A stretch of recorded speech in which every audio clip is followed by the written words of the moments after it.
Assalamualaikum warahmatullahi wabarakatuh.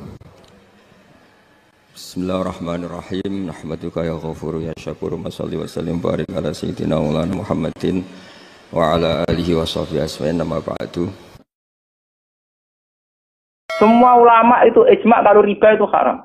Lah riba itu apa? Mengambil kadar lebih dari uang pokok. Tapi semua sistem keuangan dunia meskipun itu di negara Islam yang jenenge bank rumus dasarnya itu suku bunga.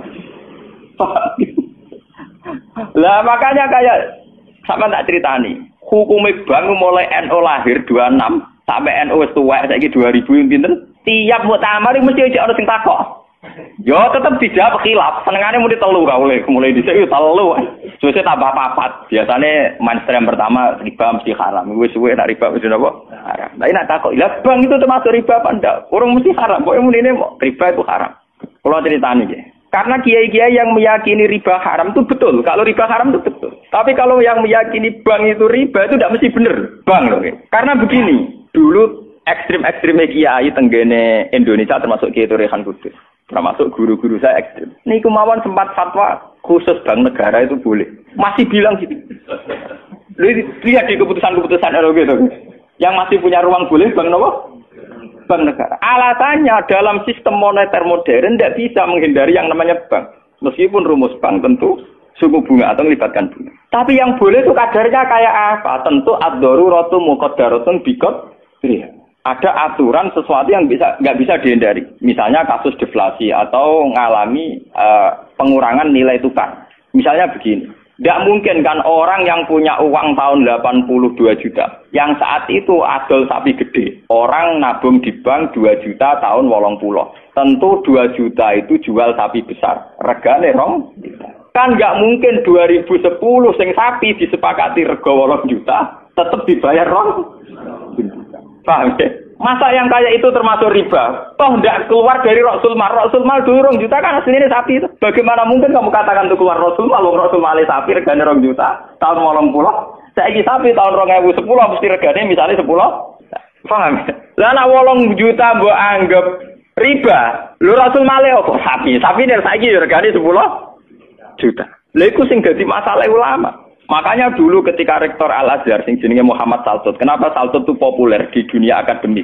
Mergo dekne tahu kontroversi mengatakan jika riba itu ada juz'un yasirun yang menutup angka penyusutan uang, maka itu belum sampai kategori napa? Cuma sing dadi masalah di Jawa yang kita alami. Krus yang diakui syariat kan hanya krus pakai emas. Sementara krus wong desa pakai sapi, mergo ora duwe emas. Misalnya begini, ini pengalaman saya nggih. Kulo nu sering nangani konflik tangga-tangga masalah ngoten. Misale adike mantu, cara kuno rak diutangi kakake. Mbah Gus pokoke riyen kula utangi pedhet. Pas niku payu 400.000. Tahun 80. Saiki tukarane wis ra rukun tahun 2010 yen wis aku. Mbah Gus pokoke riyen kula utangi sapi pedhet. Lah iya dhisik mau 400.000 saiki tak tor 400.000 jare sing utang oleh dolim. Anak saya kita pitik telur.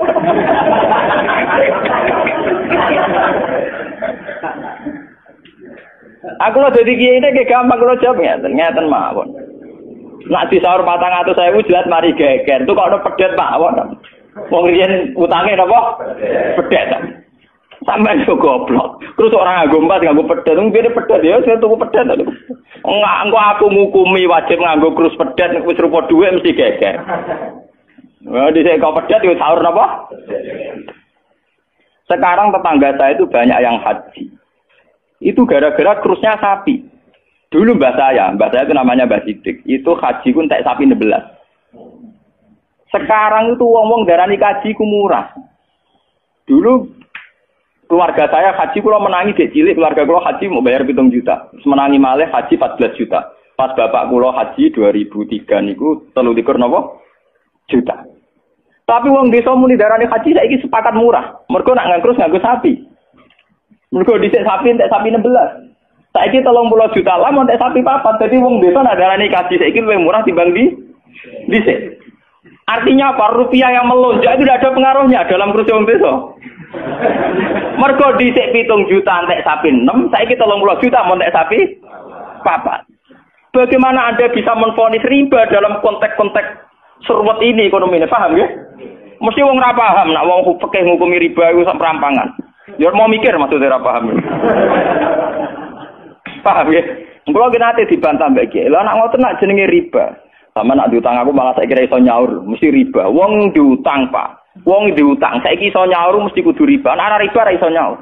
Nah contohnya piye? Nah misalnya sampean diutang aku 10 tik, saya kira golek duit 10 kang ngelam sih buat sahur 100 rupiah riba loh kamu nih.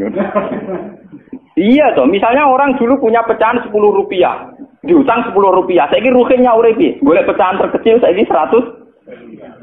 Nyusui ra iso lho. Wong pecahane 80 ya ora ono. Apa riba itu misalnya? Paham ya? Kalau riba itu persis nilai intrinsik, nilai nominal uang, tentu masalah. Tentu napa? Berarti uang diutang 10 sen atau 10 rupiah kudu disaur 10.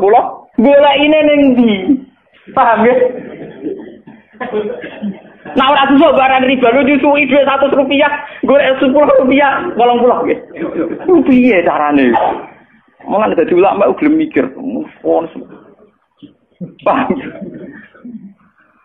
Lah yang kayak begini ini masalahnya itu repot. Kalau sudah menyangkut stabilitas, entah itu politik, entah ekonomi, pasti itu repot. Kasus-kasus ini kasus Bank Senturi, kasus masalah intelijen itu kalau pertimbangannya stabilitas politik ada intelijen, stabilitas ekonomi ada permainan bank, kudu ono LPS, buah ono KKS, gampang ono bulat. Podo untuk stabilitas kiai yang ngono, antar kiai rapati ngalim kudu dilindungi, ku ngono ya kiai. Ya karena semua itu demi stabilitas. Jadi aku ditapai wong, cara jenengan Kiai Mustofa nis putih sak jawab ya wong apik. Tapi kok nate ngeten-ngeten ya wong tahu salah tapi tetep wong apik. Itu demi stabilitas. Kalau mau tidak percaya pada kiai tinggi juga repot agama iki, paham? Paham? Orang mau bangkok yang kalau enggak ada mosi percaya ono ras. Podo kalau dukungan masyarakat ke kiai rendah kita ya repot ngurus agama gini apa? Nang takoki kiai sapa iki cara jenengan putih apik ya mending. Tapi kok ngene-ngene Gus ya tetep apik di bangku ya bener. Aku lah sering disewani tiang-tiang ngono kiai terkenal apa di tokoh-tokoh desa mbok terkenal apa ngono jenenge fitnah ya macam-macam mbok fitnah mbok tenan apa napa alam. Ono kiai kok kelakuane ngene-ngene terus iya ben apik to. Sing diarani kiai kok apa? Kiai ku wong sing mimpin salat. Angger pancen salat itu pas kiai lah di luar iku kowe ra ngekno ora apa-apa. Sesuai kiai ini kadang-kadang ke anakku, walau Gus kalau difitnah ngeten. Oh ya goblok, ngiai kok di luar urusan sholat. Yang penting lu anggar sholat ke rukuk makmum rukuk kabeh, pas ke sujud kabeh ku jenenge kowe pas ngiai. Paham nggih? Di luar iku 50-50. Wong aku sing ngalime perasaanku ngono kok kowe kok repot. Aku ra wis kiai ngalim, perasaanku dadi kiai pedak mulang amne. Ora mulang wis rapati napa? Iya. Lho hak kontak kok tangga-tangga wong nganti sakniki biasa teng pasar lungguh teng parkiran iki lungguh teng isor iki biasa. Iki tiang-tiang lunggone sepeda motor dhuwur kadang ya wonten sing ngamuk.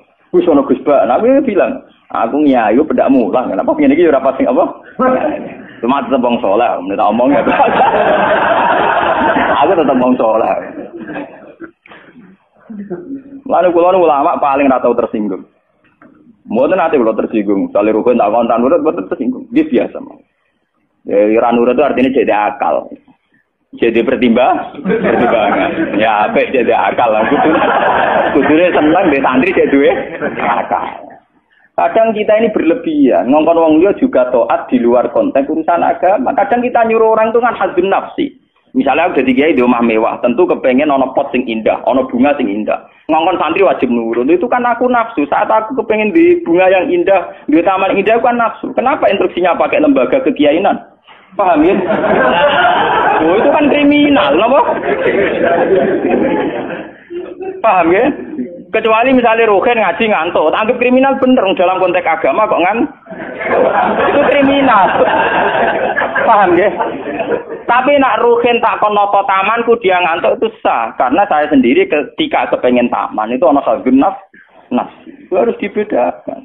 Lane kanca tanggaku sing kiai lah ya kowe kiai adane bedak salat ae. Iki kowe pas kiai. Tapi kayak naruh kok jek kanut kok gitu sih. Apik. Tangga-tangga iki wong salat itu kabeh prai gara-gara kecewa apa?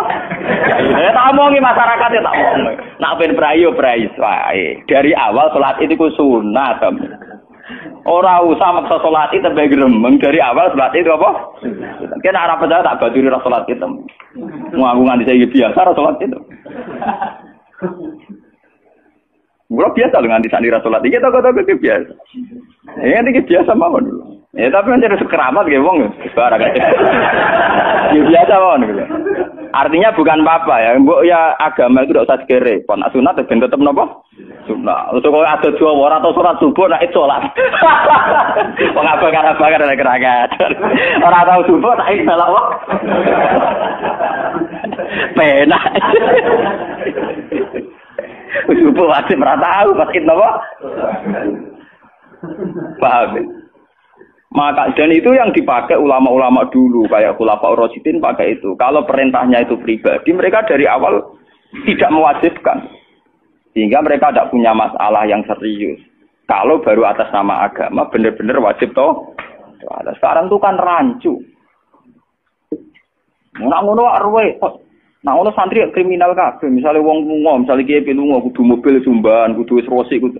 Itu kan bagaimanapun ada hazun nafsi. Ya kita ngongkon santri ya ngongkon, ben cung mobil ubah resi. Tapi kita tahu kalau itu pada unsur hazun nafsi. Nek rodok ngantuk sithik-sithik mbek anggap yo keben. Paham nggih? Kecuali kita ngongkon salat, mbek anggap kita marahi yang sowan pangeran jangan. Harus kita bedakan mana perintah kita yang masih berbau nafsu, yang mana benar-benar orisinil faktor agama. Faktor apa? Agama. Dan itu yang dipraktikkan Rasulullah. In udhiya ya'fu wa la yu'aqib wa in khusima yasmut wa la yujah. Nabi kalau disakiti secara pribadi mudah dia memaafkan. Beliau mudah memaafkan. Tapi wa idza du'i'a haqqullah, kalau haqqullah yang sudah diterlantarkan itu beliau baru tersinggung. Nah, sekarang kan sudah campur aduk. Hadun nafsi juga lembaga-lembaga apa? Maka Pak Kandhani kudu nurut. Partaiku. Ya PKB atau P3. Kalau PDIP mbah. Jangan dia kok PDIP, kalau PNE tak perjuangan. Lalu mulai dia kata ini partai apa bagus? Kalau PDIP tapi PNE tak. Napa bagus ya perjuangan. Ini orang murid kudu napa? Perjuangan. Namanya PDIP golongan karya. Kau ngalim kudu sering berkarya. Mohon kula terusaken nggih. Ya niki sing termasuk antike dawuh Senawi Banten. Wa idon anna a'mal umara wa sa'atin mauqufatun ala fatawal ulama. Nggih niki sing sederenge ayat. Harusnya kebijakan-kebijakan penguasa atau raja itu mauqufatun ala fatawal ulama, ala fatawit ulama, fatwa-fatwi. Raja atau penguasa itu kalau punya keputusan itu harus ikut pada garisnya ulama. Nah, kalau bolak-balik matur. Sekarang yang merupakan garis ulama dalam konteks bernegara itu apa? Ini kalau ngomong sensitif ya. Yang kaitannya ulama dengan negara dalam konteks negara yang kayak Bhinneka Tunggal Ika itu apa? Itu pancen repot. Misalnya begini. Kita punya Ambon, punya Maluku, kita punya NTT. Ketika dipaksakan dulu piagam Jakarta yang memaksakan syariat Islam, tentu mereka akan menantang keluar dari Indonesia, NTT dan apa? Ambon, Irian Jaya misalnya. Yang kayak begitu itu tidak fatwanya ulama, itu sudah masalah bernegara. Nah, kalau nanti tanggal kiai-kiai coron jenengan sebutikus, misalnya Indonesia memaksakan penerapan syariat Islam. Syariat Islam yang mana? Kalau syariat Islam formal, mungkin kita akan mengatakan sebaiknya diterapkan syariat Islam. Tapi termasuk syariat Islam adalah menjaga peluang dakwah. Ini catat. Dan saya siap ketemu Allah dengan pendapat ini. Bukan berarti saya terus pluralisme atau pakai teori-teori modern. Tidak. Saya pakai teori ulama. Saya tidak pakai teori modern. Catat ini. Saya tidak pakai teori modern. Pakai teorinya ulama. Termasuk syariat adalah menjaga peluang dakwah. Bayangkan kalau dipaksakan syariat Islam, kemudian NTT keluar dari Indonesia, Ambon. Kemungkinan kita dakwah di Ambon malah tidak ada. Juga kemungkinan Islamisasi di NTT malah tidak ada karena sudah keluar dari Indonesia. Paham ya? Mulai dulu wali songo ambek maling ya ape. Ambek tukang zina ya ape. Ambek tukang dadu ya ape. Itu bukan berarti mereka tidak bisa membedakan hak dan batil. Dengan diapii masih ada peluang komunikasi. Dan dengan ada peluang komunikasi, ada peluang dakwah, ada peluang pembenahan. Sama. Dengan utuhnya NKRI NTT bagian dari Indonesia, iso Kiai Rapayu kaya Rugen buak rono NTT. Ben dadi ya. Lho kanca kula ning pondok dhisik ra kanggo ini ran jajak kiai provinsi lah. Wingi sowan kula ngajak pangdam lho. Ya Allah Gus kula munggo ning sarang kiai RT ora payu ning kono kiai provinsi. Lho wingi sowan kula niku sowan numpak sahabat bareng sinten? Pangdam. Saniki mun gawe yayasan nggih sekolah tinggi lah. Jadi rektor saya gitu. Wadah buta huruf ora roh. Wong sak urip-uripe ngaji mbek kula ra tenan bodorane ra tenan. Saya bakatane mbek napa? Pangdam. Mergo ketika ada kerusuhan di sana, mesti tokoh agama diundang Pangdam. Dan ini termasuk mewakili tokoh lah provinsi levelnya napa?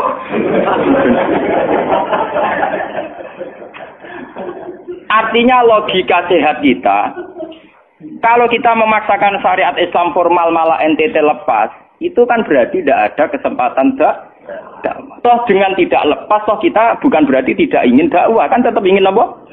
Dakwah. Mane bojo ngecewakno lae aja pegat. Nak ra mbok pegat ana kesempatan dandani, nek kena wong ra iso.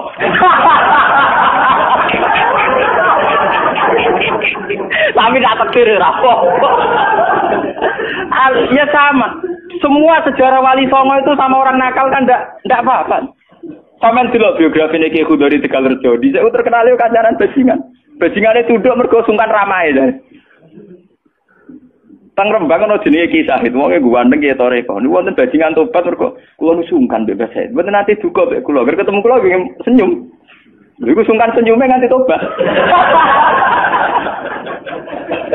Artinya apa? Saat kita ekstrim atas nama hak dan batil malah lari. Toh teori itu ya diakui Quran walaupun tafazzan ghalidul qalbi lan faddu min hawli. Toh teori itu juga tidak jauh-jauh dari aturan Islam. Meskipun kita juga punya teori yang lain karena ini tidak selamanya berjalan lancar. Kadang gue kancanan nakal ya belok nakal tenan. Kancanan nonde ya katut tenan. Selingkuh tenan. Sebab itu ya ben sing oleh FPI ya keben ekstrem ya keben. Nyatanya pribumisasi kadang ya katut tenan. Wong Gus kancanan nakal kadang tinakali ora anut Gus, kadang Guse katut sing nakal. Malah jadi rocker. Dari sisi pertama dakwah dibeli Guse sing melok nyanyi. Ora kok sing grup band malah wiridan malah.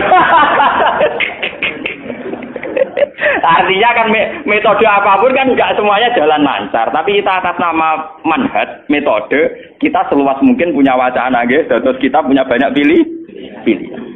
Ini disebut ikhtilaful a'immah tetap nomor rahmah. Makanya yang kamu maksud dengan syariat Islam itu apa? Kalau sering bilang, yaitu misalnya ditetapkan undang-undang gini. Setiap syariat Islam kenapa kita ngemis ke negara, nunggu diundangkan? Kapan kita mandiri sebagai ulama kalau setiap syariat Islam nunggu diundang? Sebelum diundangkan negara, kita sama ulama selalu dakwah ilallah.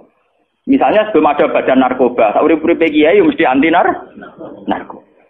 Sebelum ada undang-undang misalnya tentang perkawinan, urip-urip kiai nak kawin mesti golek wali. Nah ana tanggane kawin digoleki syahid, goleki napa? Wali. Kenapa setiap syariat Islam kita ngemis ke negara? Dulu ketika bubaran Ahmadiyah juga kita ngemis ke negara. Tanpa itu pun kita sebagai ulama tetap anti napa? Ahmadiyah. Lah nek saiki misalnya tokoh Ahmadiyah kalau menarik di bangku kowe, lah saiki kowe lomonti mbek kiai kono.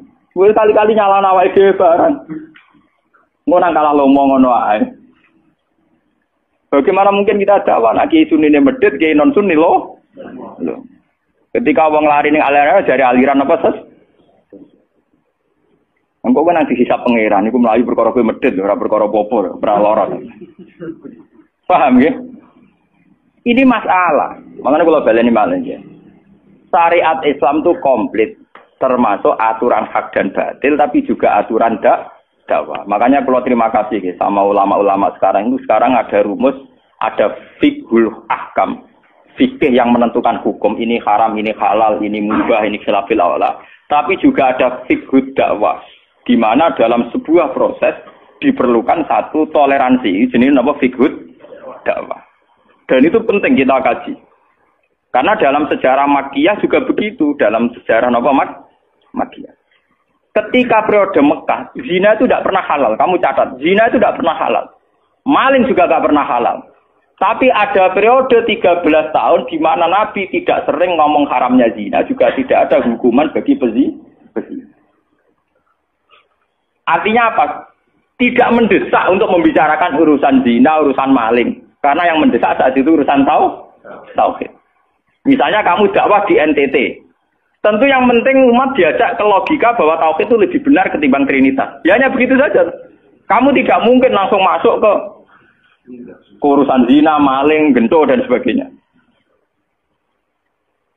At-tadrid fi sunnah, proses dalam sunnah. Itu juga penting. Ini tahapan-tahapan dalam proses Lah fatwa ulama itu termasuk fatwa yang begini-begini ini. Makanya dalam semua sejarah wali ini catat, mesti ana ulama formal, ana ulama sing ora formal. Dhisik ana ulama sing pro syariat kayak Sunan Kudus. Woi, selawase ra cocok misalnya Kalijogo.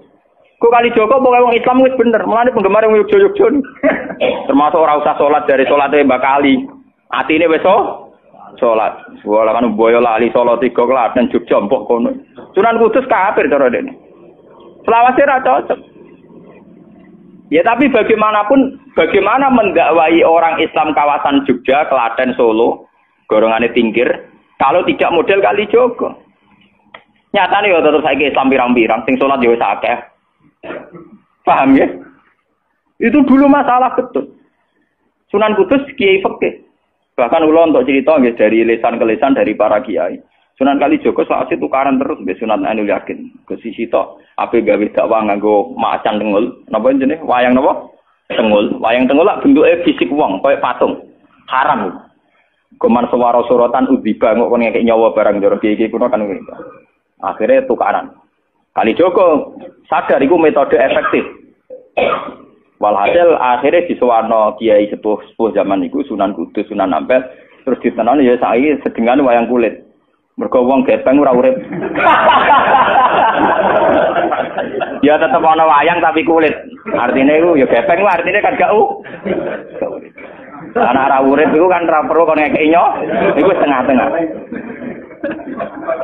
Lah Sunan Kalijogo muni syahadat iku lemah. Munine sekaten. Muni kalimat syahadat iku lemah, muni kalimat sodo. Saking jawanisasi napa dene yakin putih ku sunat ya nganggone ireng terus. Kabeh foto wali songo putih kecuali Kalijogo. Dari Pak Bionto napa Kusumo. Yang tangga kula, bapak kula Tuban Kalijogo Tuban. Wong kula nate diburu tiang-tiang gara-gara terkenale bapak kula di warisan Pak Bionto Kusumo. Saiki warise kula nu tamune kathah. Golek kabine sinten Sunan. Zaman kula enak mun tak dol lah go ngopi ya.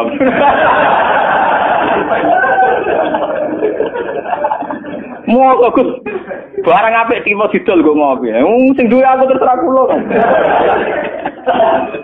Oh ngenyawang tenan wong alim jujur bakat ono ku semua. Payah tenan. Mulai dulu Abu Yazid Al-Bustami juga begitu. Mesti ada ulama yang di kampung-kampung. Sama tak ceritani ya, biar ulama syariat tidak terlalu ekstrim. Zaman Sayyidina Umar jadi khalifah. Khalifah resmi yang ditunjuk para sahabat. Dan saat itu belum banyak konflik. Ya, belum banyak apa. Itu Sayyidina Umar mendapat amanah dari Rasulullah sallallahu alaihi wasallam. Umar, saya punya umat. Dia adalah orang terbaik di zamannya. Saya punya umat, dia adalah orang terbaik di zamannya. Namanya Uwais Al-Qarni. Kalau kamu ketemu dia, salamku untuknya. Dan kamu harus minta doa supaya husnul khotimah. Terus dari Umar, pakai Fabi. Ulang ngertosis pundi. Dekne udah penyakit baros. Fa'adhabahuwah ilamu diadirham. Walhasil nenggone katifil aisar ada bekas penyakit baros tinggal sak napa? Sak koin nggih, cara sakniki napa? Sak koin. Ini kula cerita. Dia punya ibu sendiri hidup di kampung Angon Wedhus. Walhasil Umar tiap ana tamu ya diblodori. Paham ya, anggar sing raine mirip-mirip ngono. Nah ora kutil kan maksudnya iku. Ora mau diadir. Mboten niku kula cerita nggih, ben sampean ngerti. Walhasil akhirnya suatu saat itu rombongan Uwais Al-Qarni dari Qurun Al-Qarni. Niku sowan Sayyidina Umar. Ketika ketemu sesuai sifat itu, Sayyidina Umar nangis itu. Uwais Al-Qarni mboten purun. Walhasil akhirnya yang memerintahkan ini Rasulullah. Uwais Al-Qarni purun nangis mesti itu. Lalu sing antik apa? Sayyidina Umar tanya, "Ya Uwais, saya ingin waktu supaya kamu mau ketemu saya." "Enggak ya Umar, ini harus pertemuan terakhir. Ini harus pertemuan apa? Terakhir." Walhasil semenjak itu tidak ketemu lagi sama Umar. Artinya apa? Dan itu saya yakin, sama ndak usah anut kula, keduren anut makom kula. Dan resiko sama mesti rawani. Artinya begini. Ketika orang dengan izzatil Islam, ini catat betul. Misalnya wong jadi kiai gede, kados kiai kula misalnya kiai Memun, kados Hasyim Muzadi, kados Gus Dur, kayak kiai besar. Jangan-jangan nikmatnya jadi kiai besar oleh umat loh, oleh umat tidak oleh mereka ya, jangan salah paham. Oleh umat ditafsirkan wajar dong mereka senang jadi kiai, di mobil mewah, di duit akeh pengaruhnya gede. Misalnya Habib Lutfi, orang-orang yang punya pengaruh, Ki Hamid Pasuruan umat. Artinya apa? Mereka, aku yakin mereka orang-orang soleh yang bisa nikmati keberhadiran Allah Subhanahu. Tapi umat tetap membaca mereka, bagaimanapun ada fasilitas. Umar sebagai khalifah punya pengaruh, punya uang, punya otoritas. Bagaimana dengan fakta bahwa Islam juga mengajarkan orang hanya nyaman, hanya satu, dengan Allah, dengan kebenaran. Tapi dengan percontohan orang-orang kayak Uwais Al-Qarni, maka Islam utuh. Ada penjaga syariat kayak Sayyidina Umar, Habib Lutfi, Ki Memun, Ki Hamid Pasuruan. Orang-orang jadi sentral, secara teori sosial jadi mercusuar. Tapi ada orang-orang yang menunjukkan bahwa dia bisa bahagia aja dengan kebenaran. Paham ya? Akhirnya umat kan enak. Lho kados kula nu ngrasakno tenan. Kula nu nganti saiki rong tau jeneng imam masjid. Padahal imam itu sungkan. Kula nggih mboten nate pidato. Kula ambek iso ya sing pasar be anak kula dhewean mboten ngajak pengawal. Saya tunjukkan kepada umat bahwa ajaran Islam yang sebenar yang bisa membahagiakan adalah senang pangeran titik. Dan kewajiban dasar dalam Islam wong kon rumah tanah. Soal pengaruh saya ngomong ini jujur loh. Saya punya pengaruh kalau ngaji saya banyak. Tapi saya tahu betul yang kewajiban pada saya, yang hakiki hanyalah saya pada anak saya. Awaladin soleh. Kau nona hadis bakas santri. Rabbi habli miladunka dzurriatan thayyibah. Ora ono tulaban. Ora ono ning Quran hadis bakas santri. Ketok tangan pun ono.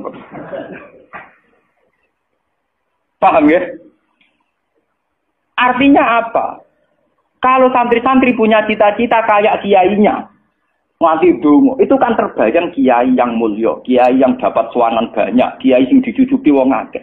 Itu bahaya sekali, kok nak mulai rada di ngono mutung. Perempal-perempul. Aku ngalim lah ora ana kiai, ora dadi kiai. Loh, untuk jadi kiai itu kan gampang. Orang nikmati sholat, nikmati ibadah, nikmati kebenaran, wis hakikate kiai, paham ya? Malah dene gento, nak nyaratno enak ngenteni mul. Kulo nganti saniki, bayangno saniki, umpama sampean saiki kuwabe lho ora seneng kulo. Kulo nek ndak ada masalah. Kulo kok krungu kabar saniki sing seneng jenengane bubar kabeh. Sami sekolah zarah kulo mboten susah. Hakon lho. Hakon wah mboten susah. Karena saya harus melatih diri bahwa kebenaran Islam, Uwais Al-Qarni mau tukang angon wedhus ke rumah ibu. Agar esuk dagangan ning pasar nak badi di rumah ibu. Tapi dengan begini dia walinya setingkat Sayyidina Umar. Karena apa? Itu tadi menjadi percontohan bahwa untuk menjadi hamba yang baik tidak perlu semegah Umar, tidak harus semahal Umar. Sama tidak usah niru ya, masalah itu Isra Mulya loh, ya artinya ya sudah. Tidak usah niru, ini hanya pelajaran saja. Tapi nak kula tak tiru tenan, artinya tak tiru, biar saya hidup saya itu murah. Lu tanyakan istri saya. Kulon sering kau bojo kula, "Dek, aku nak mati langsung pendem." Rasa ngenteni iki gede, wae kuburan jero terus pendem. Ya ora usah ngundang wong, ya ora usah disolati. Nek anakku ning omahe kon nyolati, nek ora ya wis. Oh, ora usah repot. Lah nek sing tepat tepung kata, ini jelas sudah urusan dengan saya. Yang penting aku kepengen sok anakku nyolati. Dengan demikian kita biasa jadi kiai yang muda. Aku mudah bahagia karena punya anak, seneng anak sudah. Coba kalau saya menargetkan bahagia ngenteni umat yang banyak, ngenteni loyale ra genti ning kiai liya, partene ora genti partai tokoh liya. Loro ati, paham ya? Wes loro ati ra bener cara penge. Begitu juga era Abu Yazid Al-Bustami, dia juga punya teman wali sing tukang ngancani preman-preman. Nanti kalau critakno jenengan. Jadi Abu Yazid Al-Bustami saking ainul yakin nang Gus warga takok pangeran Gusti, kalau saya di surga temannya siapa? Jadi ora takok mlebu ta ora, tapi kalau saya di surga itu temannya siapa? Kalau dia ini yakin kelasnya itu tidak ada yang bandingi. Jadi dia ini dua kelas yang ora ono sing banding. Sampai pangeran walhasil dijawab si A misalnya. Ya Ruken misalnya. Ruken iku atokan cekak gawe piring Jepang iso ora tau ketunan. Ya preman sithik-sithik nyeraine dek preman terus walhasil terus barang dipethuki pas ning warung wong minum-minuman. Ya dene mboten minum nggih ngombe banyu biasa, banyu putih. Kancane udah minum kabeh. Akhirnya Abu Yazid balik kanan. Jangan-jangan ngipi saya salah. Mosok koncoku ning swarga kok wong ngono iku. Pas sampai balik kanan diceluk. Ya Abu Yazid, ya betul, saya teman kamu di surga.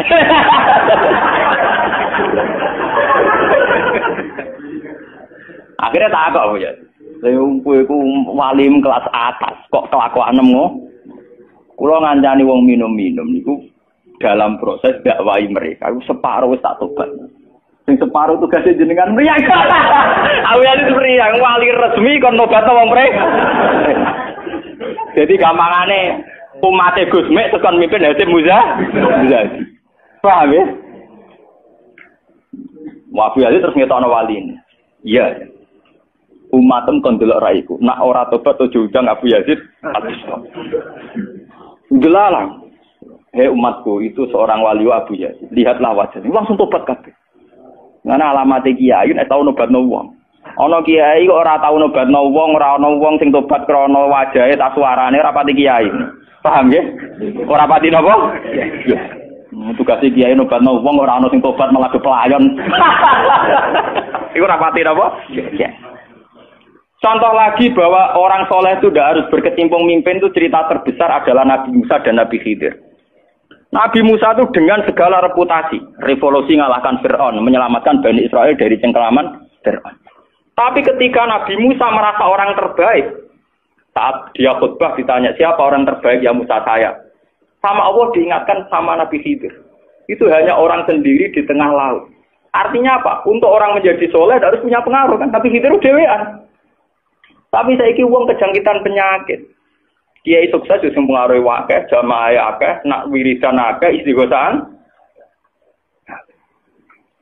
Lan kula nu tak latih tenan. Kula nggo gak ditegur ngalim mboten purun, mulang ngeten-ngeten. Saking nak sing mulang ra kula ketoke malah keliru. Kaya misale sing Jadi itu saja masalah itu. Ya misalnya sing motor rugen rujuk era karu-karuan.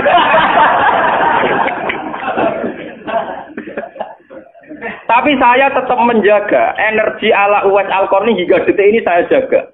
Biar saya mudah ikhlas. Islam itu gampang. Dengan kita tidak mentargetkan pengaruh, maka mudah syukur. Kulo nu ngrasakno tenan. Wong kulo anggere teng mriki nggih ubal ngebis, digoseki wong kaya wong awam kadang dipisoi tiyang. Cara-carane kowe enak tenan. Artine nggih nyaman tenan. Kadang dipisoi wong, kadang macam-macam cara-carane. Nah, kulo teng pasar biasa dipisoi wong nggih biasa. Ya kadang ngertos, sesuai ngerti, nah iku putrane bapak. Wonge jes pura kula biasa. Nang kula boten biasa, boten apa-apa. Nggih biasa. Wong kula nate teng saran termasuk kiai. Wong nate ngebis mau dipukuli tiyang mergo ngrasa luwih kiai di bangku. Anak kula nang pondok sarang ngalim ngeten-ngeten. Padahal kula niku gurune batin. Wah, mate. Wah. Saking awam kula. Maksudnya karena saya dipil ngajak anak kula ya nggo dadan sitok ngono. Guyon mbek anak kula wis wong awam cekek. Situ bukan apa-apa, bukan saya apa-apa. Untuk menjaga energi. Bahwa khazanah Islam itu ada tokoh formal kayak Sayyidina Umar, Nabi Musa, kayak Kiai Memun, Habib Lutfi, ya siapa? Kalau di sini mungkin ngatus Kiai Nawawi, banyak Kiai. Enggak apa-apa, itu harus kita jaga, kita hormati. Terus Mbak Nawawi, Mbak Munawir, Mbak Arwani kita hormati. Tapi jangan lupa Kiai Humul ini juga menjaga stabilitas agama. Dan itu di Wali Songo dicontohkan anane Sunan Muryo. Sunan Muryo itu satu-satunya sunan yang mau kumpul uang. Memilih kuburan di dhuwur gunung angel ra karuan. Artinya kita ini harus kaya sekali dengan khazanah-khazanah perilakunya para orang-orang Tapi kenapa kamu milih soleh-soleh yang duwe akeh? Jangan-jangan kowe wis kriminal, paham? Wong aku sing ngalim ora milih soleh sing ngono kok kowe ora ngalim kok milih soleh sing duwe akeh pengaruhe. Lan kula nu sakniki nu sumpeng ten. Urip kula wis final. Kula nganggep urip kula pun final. Lan dari bojo kula wis tidak kula mati. Kula nu nganggep urip kula final. Artinya saya itu sudah nganggep Islam itu final. Umpama aku Islam itu kelebihannya kan gitu. Umpama dhewean ya nyaman, kumpul wong ya nyaman, tengah-tengah ya napa? Nyaman. Mulane dari Hikam ketika mendidik Humul. Bagaimana saya butuh orang saat saya lahir juga sendiri. Engko aku ketemu pangeran dihisab ya sendiri. Engko ning jero kuburan ya Aku tanggung jawab ning arep pangeran sendiri. Engko aku dipendem ya sendiri. Aku pas lahir ya sendiri. Aku pas mati ya rohku dicabut ya sendiri. Engko aku butuh wong lha apa? Tapi sekarang manusia semenjak ada teori ilmu sosial itu kulino didikte betapa pentingnya pengaruh relasi jaringan. Wah, teori bulat kok mbok not. Paham ya? Pembulatan teori ngono apa? Lha sakniki Rembang kados ngeten iki rame-rame badhe pilkada. Wah, akhir kiai disowani kandidat-kandidat. Lah niku kandidat kula niku entuk bocoran. Paling sumpek nek absen jenengan. Wis kabeh kandidat takok toko arah-arah kasil. Padahal cara kula disowani nggih purun, tapi kita tahu kula luwih nikmat tak dolaran ambek anak kula. Kita kandhani asisten. Ya ora apa-apa rene, tapi aku ora janji ketemu. Pokoke pas dolaran mbek anak tak dhisikno anak. Mergo cara Quran niku bupati mbek anak iku dibakati hubungane wong tua kok mbek napa? Mbok kowe bupati dolan apa tau dolan mbek anak tak menang anakku. Aneh lho kudu ora aneh pancen ngono cara Quran dibakas wae anak. Ning Quran dibakas kewajibane wong tua mbek napa? Anak la tudara walidatum biwaladiha wala mauludul lahu biwaladi. Engko nek mati zaman tabnu adam ing kota amaluhu. Engko termasuk ya awaladin salihin. Nabi-nabi susahe Rabbi habli miladunka dzurriatan thayyibah. Ora, iku ilmu-ilmu kiai-kiai anyar sing nuruti nafsu, ana pentinge relasi, jaringan macam-macam. Ya memang penting, hablum minanas itu penting, tapi sepenting-pentingnya itu masih penting sing fardhu ain, rupane malah kadang ngamuk anak. Aku ning jowo dihormati, kuwi anakku malah ora hormat aku. Lah manjen nyai ning jowo be anake ora tau nyai kok. Paham ya? Ambek tamu ramah anak disentak. Dolen. Paham ya napa doh? Dolen. Mesti wae anake ora pati taat. Wong anake sering disentak demi wong li. Wis kali-kali wong liya disentak demi anake. Bareng anake ra hormat jero aku ning titi dihormati malah anakku dhewe ra salah itu. Lho kula nganti sakniki sore anak kula tak jak piye nganti sakniki. Bukan apa kula. Kula kepengin niru tradisi wong saleh-saleh dhisik. Nabi Musa, sinten Uwais Al-Qarni mendapat kehormatan gitu perkara ngrumat ibu. Kanjeng Nabi sering cerita, ana wali sing nak sowan wong ditolak iku dadi wali mau perkara ngrumat anake jare Kanjeng Nabi. Mane ngendikane Kanjeng Nabi ana wong kerja ning pasar adol kayu kok mulai nggo nafkahi anake bojone iku hakon ala Allah untuk mencintai dia. Dan ternyata kewaliane Uwais Al-Qarni sing model humul, model tertutup setingkat kewaliane Sayyidina Umar. Nabi Khidir sing tanpa pengaruh muamen wiridan ning pinggir laut dianggap setara mbek Nabi Musa sing tahu revolusi, tahu de prestasi ngusir Firaun, nenggelamno nyatane derajate dipadakno Nabi. Artinya begini loh, jangan-jangan kita mengidolakan ulama besar itu bukan karena keulamaannya alimnya ndak, tapi karena kebesaran. Buktinya saat kita mulai orang jadi kiai mutung. Padahal untuk jadi kiai itu gampang. Kowe nek ejek salat subuh, ora selingkuh, ora domino, ora togel iku ya kiai. Sing darani kiai sapa? Sing darani wali ala inna auliya Allahi la khaufun alaihim wa lahum yahzanun. Ya mu alladzina amanu wa kanu yattaqun. Ora ana tarife wali kiai. Alladzina lahum tulab sing duwe santri. Alladzina lahum thalabah sing duwe murid ora. Mulane kula jenenge nyai ning sampean wis kiai. Mulane mulai sakniki anggere sampean wis salat subuh ya 2 rakaat. Zuhur ya 4 rakaat. Pokoke sing wis kaya ijma' ulama, sampean kudu yakin nek wis kiai. Anggap ae kaya Uwais Al-Qarni mbek Nabi utawa kancane sinten Abu Yazid Al-Bustami.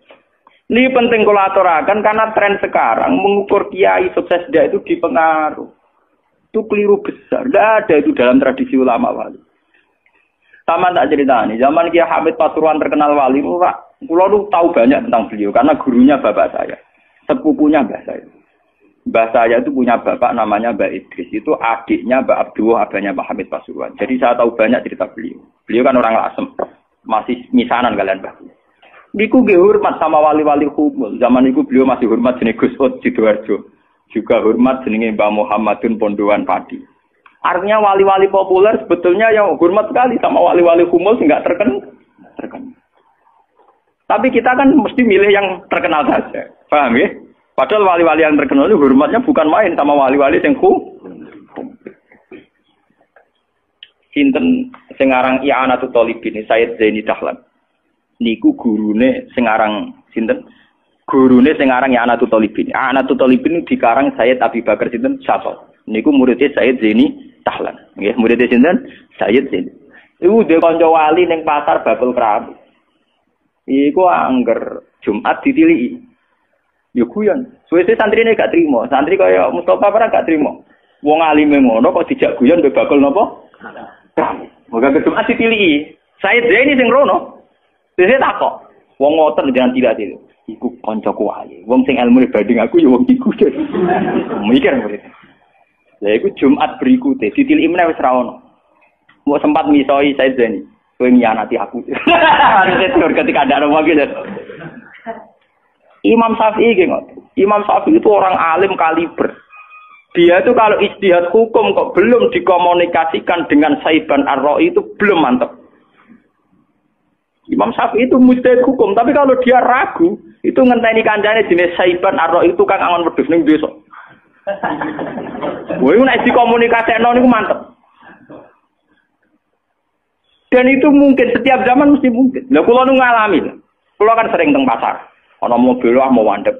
Ya mangke kula nggih biasa pakai hukum. Lah cara wong sira ro nek kula numpak dokar, cara ora ro kan wong numpak dokar dihormati wong numpak mobil. Tapi perasaane numpak mobil kan tetep ngakoni kula wong alim. Kula nu nate badhe teng pertelon iki kisah nyata. Nggih teng pertelon badhe bebal ngenteni mobil. Ya ana sing roh nak kula, Gus ana sing ra roh walhasil. Wonten mobil kiai gede mandek wonten kula. Mboten sareng kula. Ya wong e jangkat. Itu mungkin dan itu menjaga peradaban sehingga yang besar tidak angkuh mergo ana kiai-kiai sing humul. Cuma kula niku humule rapati sukses. Mari sing muncul-muncul niku mari ra jelas sing bareng. Itu bagus itu untuk menjaga energi syukur biar orang itu syukur jadi kiai tidak gantung pengaruhnya banyak, nggak gantung punya santri banyak, tapi nyaman jadi kiai karena ngugemi kebenaran, meyakini apa? Kebenaran. Dan itu penting kalau aturaken. Lalu kula nganti sakniki kepengin ngoten. Cuma ora sukses. Artinya kayak kula nanti ditetir tebih murid. Yo di pengaruh dulu Mas kula mbek tamu ya rapati hormat. Kula mbek wong nggih rada angel petuane. Tapi untuk takdir, kata kula itu takdir. Sebenarnya itu tidak pilihan saya, artinya tidak pilihan. Tapi ini perlu kula aturaken biar khazanah-khazanah Islam sing teng NTT teng Ambon itu masih. Kula nate diceritani Kiai Memun. Zaman Khalifah Harun Ar-Rasyid, niku setiap begundal dibuat teng fak-fak, teng Irian napa? Jaya. Sama seperti Inggris, orang-orang nakal dibuat teng Australia. Niku nak dirunut dia ada misi dakwahnya. Ternyata dari Irian itu turunan Arab itu banyak. Sehingga ada Islam teng Irian nganti tok Timur Leste. Yang dulu masih Timur. Malahnya PM Timur dia nak namanya Mar'in apa? Al-Qatiri ini wak turunan apa? Arab. Wong Timur Leste kok tahu di WPM turunan Arab. Ini berko zaman sinten Harun Ar-Rasyid. Niku begudal-begudal dibuat teng fak-fak, napa? Teng fak. Di anak turunnya termasuk tokoh-tokoh sing teng putih, teng Timur Leste, teng putih. Ini wonten sejarah. Artinya apa? Apapun humulnya perjalanan umat Islam tetap barokah bagi yang lain. Tapi kenapa kita harus cari yang terkenal? Kiai-kiai humul barokah. Tapi aja kelainan terus kuper loh, gitu. Terus percaya ngipi jimat lah. Mari saiki ku anggar humul identik perkara jimat sampai napa? Kere. Kumul perkara ning gunung budak ngenteni apa. Nah iku sing repot ora kumul klenek jeneng. Nak kumul nek mati Allah ora kok nek mati ngenteni keris ceblok, paham nggih? Kumul kok perkara ngenteni napa? Keris. Lah niku artinya begini nggih, kula matur kula bolan baleni. Zaman Ki Hamid Pasuruan niku wonten jenenge Gus Ud Sidoarjo. Zaman Ki Bisri terkenal ngalim. Niku sering diskusi hukum ambek jenenge nak boten lepat niku subhanallah. Mbok kiai tangga kiai mabrur. Ngalim-ngalim wong Rembang kota namine sinten? Kiai mabrur. Zaman Mbah Zubair terkenal, Mbah Zubair Abe Bangun. Niku nggih sering diskusi kalian Mbah kula. Di Mbah kula nggih muridé Mbah Mahfud Atur Musi. Bahkan dulu ketika naskah Mbah Mahfud Atur Musi hilang itu dulu dicari di Lasem. Di kiai yang saat itu belum terkenal karena masih Gus. Ya niku jenenge Mbah Mansur. Niku murid Mbah Mansur bin Khalil. Lah Mbah Khalil itu santri sing katibnya Mbah Mahfud napa Atur Musi. Jadi banyak sejarah-sejarah di mana kiai-kiai top pun harus berburu sama kiai-kiai humul nggih, kiai-kiai napa? Kiai-kiai humul. Nah sakniki sing dadi repot kan sing kiai top nyepelekno kiai humul, sing humul perkara keris mbek akil. Lha iku padha masalah ini. Padahal andekan seperti cerita-cerita dulu Imam Syafi'i cari Saiban Ar-Ra'i, Sayyidina Umar cari Uwais Al-Qarni. Itu akan stabil Islam. Artinya stabil begini loh. Orang merasa Islam itu nyaman bukan karena derajat-derajat duniawi. Selama ini kita akan begitu. Wajar kiai ayem. Umpamanya di mobil, di duit. Artinya umat itu belum bisa menafsirkan nak kiai ayem karena tingkat kecintaannya pada kebenaran. Itu maksud gue. Paham ya?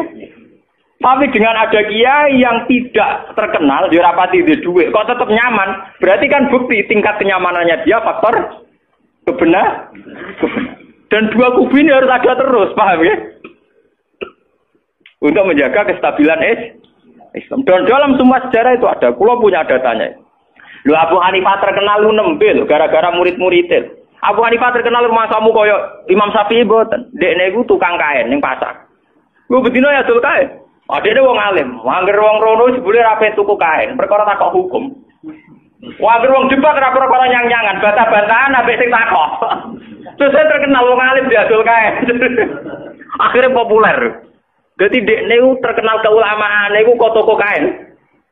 Akhirnya diabadekno saiki asline bakal kain ngoten mawon.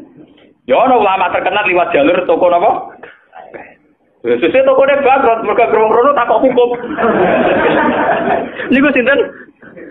Abu Hanifah. Saniki mboten rapati ngalim ngetokno kiyaine. Kula niku bertahun-tahun di kanca sing ora kula ngalim nggih kathah. Sane yo getun mergo anak kula wong alim. Lah kaya kula wis repot kadung ngonangan niku repot. Muga-muga kaya roken humul. Mun kula terusaken nggih. Dadi wau nggih dadi fatwa ulama yang tidak ijma itu tidak harus diikuti. Wal ulama fil haqiqah umar fa ulul amri. Jangan sampai ketika takbir Allahu Akbar itu A-nya kepanjangan karena nanti jadi istifham. Napa? Misalnya Allahu Akbar kan jelas itu kalam khobar, kamu berikrar. Dia baik kalau mriki mulang ya, kalau tajwid itu kan urusan talaki sama iso ngaji ini guru-guru tajwid secara talaki, karena tajwid itu nggak bisa diajarkan seperti ini, harus apa? Talaki. Tapi saya pastikan secara makna itu asal usulnya itu ya karena makna, bukan karena tajwid, asal usulnya karena makna. Ketika seorang mukmin, seorang yang sholat itu bilang Allahu Akbar itu kan ikrar dengan kalam khobar bahwa Allah itu Maha Besar. Ya sudah, harus hamzahnya satu, yaitu milik Allah. Ini bawa panjang. Jadi istifham kan? Jadi apa? Allahu Akbar. Apakah Allah itu Maha Besar? Ya itu kan ya setengah kafir. Tapi ketika kafir orang goblok kan ya. Ya alhamdulillah kok sing makmume ya alhamdulillah paham wis. Pira-pira gelem ngimami. Ya tahqiqul hamzah, tahqiqul hamzah duri qiraah oleh seorang. Kalau qiraah kan saduri qiraah oleh seorang marana iku qiraatin kelan qiraah. Nggih kula terangno nggih dari segi napa masalah tajwid kan jelas talaqi. Nggih tahqiqul hamzah, tahqiqul hamzah itu kan kita punya guru. Kebetulan di bab-bab tertentu kita tahqiq, hampir rata-rata kita ini bacanya tahqiqul apa? Hamzah. Hanya ada beberapa yang pilihan kita itu idgham, juga ada beberapa yang pilihan kita itu tasil. Tasil si masyhur napa? Ajamiyu wa arabi, kita baca napa? Ajamiyu wa arabi. Kemudian ada yang kita idghamkan. Misalnya dua hamzah, yang satu istifham, yang satu bawaan al. Kata Fir'aun ketika iman dawe malaikat Jibril al-ana waqad asaita. Dari kata apa? Al-ana apa? Al-ana. Sama seperti di ayat tahlil wa tahrim, ayat tentang halal dan haram. Niku Allah tanya, kenapa otoritas halal haram itu pada Anda? Seorang lagi, kenapa otoritas halal haram itu pada Anda? Terus Allahu adzina lakum, dari kata apa? Allahu ana te Allahu adina ngeke izin sapa wa lakum maring sira kabeh. Ya, dari a bawaan hamzah istifham, Allah bawaan hamzah napa? Al, atau hamzahnya lafaz Allah. Akhirnya diidhofkan dari napa? Allahu adina lakum am ala wahi taftarun. Masa urusan halal haram itu wilayah Anda, tapi itu wilayah Allah Subhanahu wa taala. Jadi kalau Anda menghalalkan harus dengan otoritas nas dari Allah taala atau mengharamkan. Nah, sehingga jenengan ngaji Jalalain itu agar ada dua hamzah mesti komentari Jalalain itu bitahqiqil hamzatain. Paham ya, wa idkhali alifin bainahuma, terus wa tahqiq wa tasil. Maksudnya ngoten. Jadi kalau tahqiq ya memang semuanya tetap dibaca apa? Hamzah. Nak dibaca tasil ya kayak a jamiyun jadi apa? A jamiyun dan seterusnya. Nah, kita harus bersyukur di masyarakat goblok ya alhamdulillah tenan. Alhamdulillah ngeten nggih, ketika ana wong maca keliru iku delalah wong ya ora mikir nek iku diakibat salah. Ya, misalnya wong maca alhamdulillah kan berarti maknane apa ta puji kulillah kan iso setengah kafir. Ini baru kayak rafaham ya dianggap wong keselek kan. Jadi ora paham itu penting, makanya soalnya nak sing biasa goblok, tetap goblok. Ngonten ngonten baru kayak biamba, nabo, mana baru kayak nabo, biamba. Sing biasa pinter ya pinter aja, nggak nak spikon ya goblok mana, ya bentawado, apa? Bentawado. Dan misalnya atasnya ten sing muin keras, ya fatul muin sing arang muin, aku keras betul. Jangan sampai ketika takbir Allahu Akbar itu hanya kepanjangan, karena nanti jadi istifham, nabo. Misalnya Allahu Akbar kan jelas itu kalam khobar, kamu berikrar. Ya Pak, kalau tembriki mulang ya kalau tajwid itu kan urusan talaki sama nih so ngaji ini guru-guru tajwid secara talaki, karena tajwid itu nggak bisa diajarkan seperti ini harus apa talaki. Tapi saya pastikan secara makna itu asal usulnya itu ya karena makna, bukan karena tajwid, asal usulnya karena makna. Ketika seorang mukmin, seorang yang sholat itu bilang Allahu Akbar itu kan ikrar dengan kalam khobar bahwa Allah itu Maha Besar. Ya sudah harus hamzahnya satu, yaitu milik Allah. Karena bawa coba panjang. Jadi istifham kan? Jadi apa? Allahu Akbar. Apakah Allah itu Maha Besar? Jadi itu kan ya setengah kafir. Tapi ketika kafir orang goblok kan ya. Ya alhamdulillah kok sing makmume ya alhamdulillah paham. Pira-pira gelem ngimami.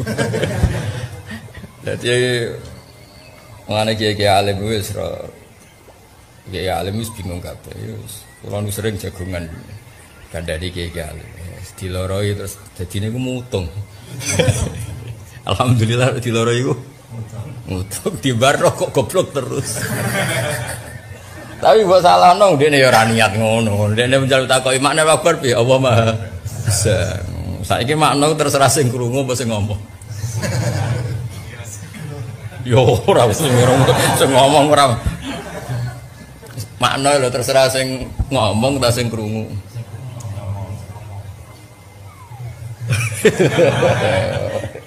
Ya cerita wae, itu lafaz-lafaz sing dipanjangno sithik ku pancen diakibat ke yang lain. Nak kita paham. Baru kaya paham iku aman. Lan kula suwun sing biasa goblok ya tetep goblok. Kersane mboten kecangkeman apa? Mboten kecangkeman. Nah, mereka nak biasa goblok maksa pinter ya repot. Akhirnya misalnya milih sunah Rasul sing diroi tok liyane koyo ora sunah Rasul ya repot. Asline rapati pinter maksa pinter ku ya repot. Kowe seneng Quran, saking seneng Quran ngrom seneng Quran deres mangsamu anggere deres seneng Quran, ora deres ora seneng Quran. Dal wong lagi zakat itu berarti ya lagi Quran di mergo atus. Wong sing lagi mijeti ibuke misalnya utawa masakno ibuke ya lagi Quran ya mergo wabil walidaini sana. Lagi maca deres terus wabil walidaini sana mbokmu bengak-bengok kepleset. Dadi macanane Quran tapi prilakune mboten apa? Quran. Itu kan jadi repot. Nah, tapi wong rom seneng Quran iku ukurane deres sing durung deres mbok anggap seneng Quran. Ora deres ya. Jadi ya pancen yo goblok ku baru kamu nang ngandel. Nak sing biasa goblok ya monggo.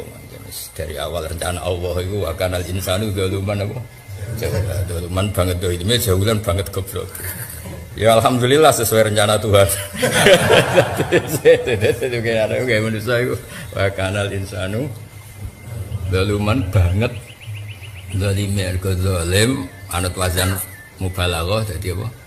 Faul ya kan zalim biasa anak zalum banget zalime Jahil itu bodoh biasa, bodoh sing standar. Nak jahil banget bodoh. Jadi keren loh. Maksudnya nak persaingan antara orang bodoh keren. Jadi kan ketemu mergo bodone papan atas. Bodoh ku ya ana kelompoke no. Ya mau nak damel partai. Mungkin kalau ketuane. Ben aku ketuane wong ora ngandel kok. Tapi sing penting urip wis pokoke sing seneng pangeran nggih, nek ditakdir bodho ya nek iso dilangi nek ora ya aja dadekno bodho sing keminter nggih karena bikin pelaturan yang sepihak. Wong bodho sing keminter bikin pelaturan sing apa? Sepihak. Misale senenge salat jamaah, kaya jamaah iku fardu ain. Nek ora jamaah kok mesti salah. Padahal riyen Kanjeng Nabi ditakoki wong desa, kula niku seneng wedhus, seneng unta, urip kula nu teng hutan. Jadi rapati sholat jamaah ning masjid. Kadang jarake berkilo-kilo. Nabi gandeng mau dia pokoke nak wae wektu salat teko kowe azan terus salat dhewe ngene. Lah jenis kaya iki kon jamaah ra sido Islam malah repot. Pamane nak pas jamaah terus kebune ilang malah nuntut Islam malah panjang. Duit kas masjid digo bayari wedhus ilang. Gara-gara jamaah wedhus yo. Ilang ya sebarno ngono isane ngono no. Kok ya ana sing sregep ngimami, mergo ketua takmir itu lagi pengurus masjid. Sekali di PHK ya mutuh. Pancen sregepe jamaah mergo sedang pengurus apa? Masjid. Ora pengurus ya wis dangtek no. Ya ana sing ora ngajar. Dhuwur sing ngimami iki, asar sing ngimami iki bareng aku jamaah dhuwur dalem imam asar ra cocok. Ya wong akeh no. Ya wong akeh. Ya macam-macam. Nah, tapi kalau pastikan, kadang-kadang bodoh itu ya ada hikmah. Wow. Wong Allahu Akbar didawakno ya ora ono sing komplain. Sing komplain nak muin mergo wong pinter. Mana jare sing kiye-kiye Jawa nak maca muin ono wae sing aran muin. Wong Jawa ku ora ngefek ngono. Wong Jawa dikandani Allah apa? Allahu Akbar. Kan gak ngefek to. Juga nak wong kudus ora roh. Sing misalnya ning desa-desa ngefek gak. Bener. Santai ya. Ya pancen ora nak salah. Sing maca ya ora nak salah, sing ngrungokno ya ora salah. Dadi alhamdulillah padha. Kadang kula gitu protes iya. Gus bodho kok alhamdulillah. Lah alhamdulillah sapa ora lillah. Bocah kok geblek. Ya alhamdulillah selawase ya lillah betul. Bocah kok tauhide jeblok. Gus bodho kok alhamdulillah. Ya alhamdulillah sapa nak gak. Selawase alhamdulillah. Nah alhamdulillah sapa Kak. Bocah legowo ora gelem, gremeng ya tenan. Masa kowe ngene iki ya alhamdulillah. Ngaji hiburan ya. Hiburan misalnya niat paham ya rapati paham. Terus ngaji hiburan di bang maksiat ya ngaji. Paham piye halamane ora roh. Wis jelas ra paham tak jamin ra paham. Ya jadi terus di soal meneh mbek muin bae di kadang-kadang dikai imat Allahu Akbar kan jadi kayak lafadz jama' af'alun kan. Jadi ada beberapa kesalahan yang alhamdulillah itu masyarakat kita itu ora paham. Gara-gara paham ora ono komplain. Jadi ra perlu rapat masjid mem-PHK imam. Ya nak ning Kudus, ning Rembang, sing ning sarang daerah-daerah wong alim di PHK ono gentine, ning desa. Di PHK gentine luwih goblok. Utawa di PHK jebule iku wakife wak tanah, bariku masjide disita malah. Jadi komplek no, asli masyarakat itu komplek. Repot, sebarno. Penting sholatnya gak untuk ngetan, keribetan kiri. Karena memang yuk, lalu diceritani guru-guru teng desa. Kira-kira alumni sarang nih mulang neng desa. Yuk nak mbah tua is tua kuno. Sholat tuh ngeten, ketune ngeten. Bareng angger sujud yuk kena ketune. Kena ketune. Ruang sana ini ditertibno. Mbah nak sujud itu butuh itu buka sidik. Jebule gak buka baduk, isu era sholat. Muto ki. Semenjak aku nek kapok ngloroi. Perkara bathuk wae malah akhire ra salat. Dadi teng desa ku komplain niku rugi ya. Mergo akibate fatal. Nawa akibate iku jajal bojomu ora-lara nek ra mulih. Ora ana kamu sing wong wedok diloroi tambah apik ora. Nak nantang minggat iya. Ya nak minggat ra apa-apa nek sing dirafak. Wong omah wae ndekne derajat wae ndekne. Tapi derajat ndekne kaya gus-gus debutan dadi mantune kiai kan ana bunyaine te ora ana kiyaine. Kiyaine sing cantel to. Sing anak kiai sing wedok. Derajat numpang ini ora usah komplain.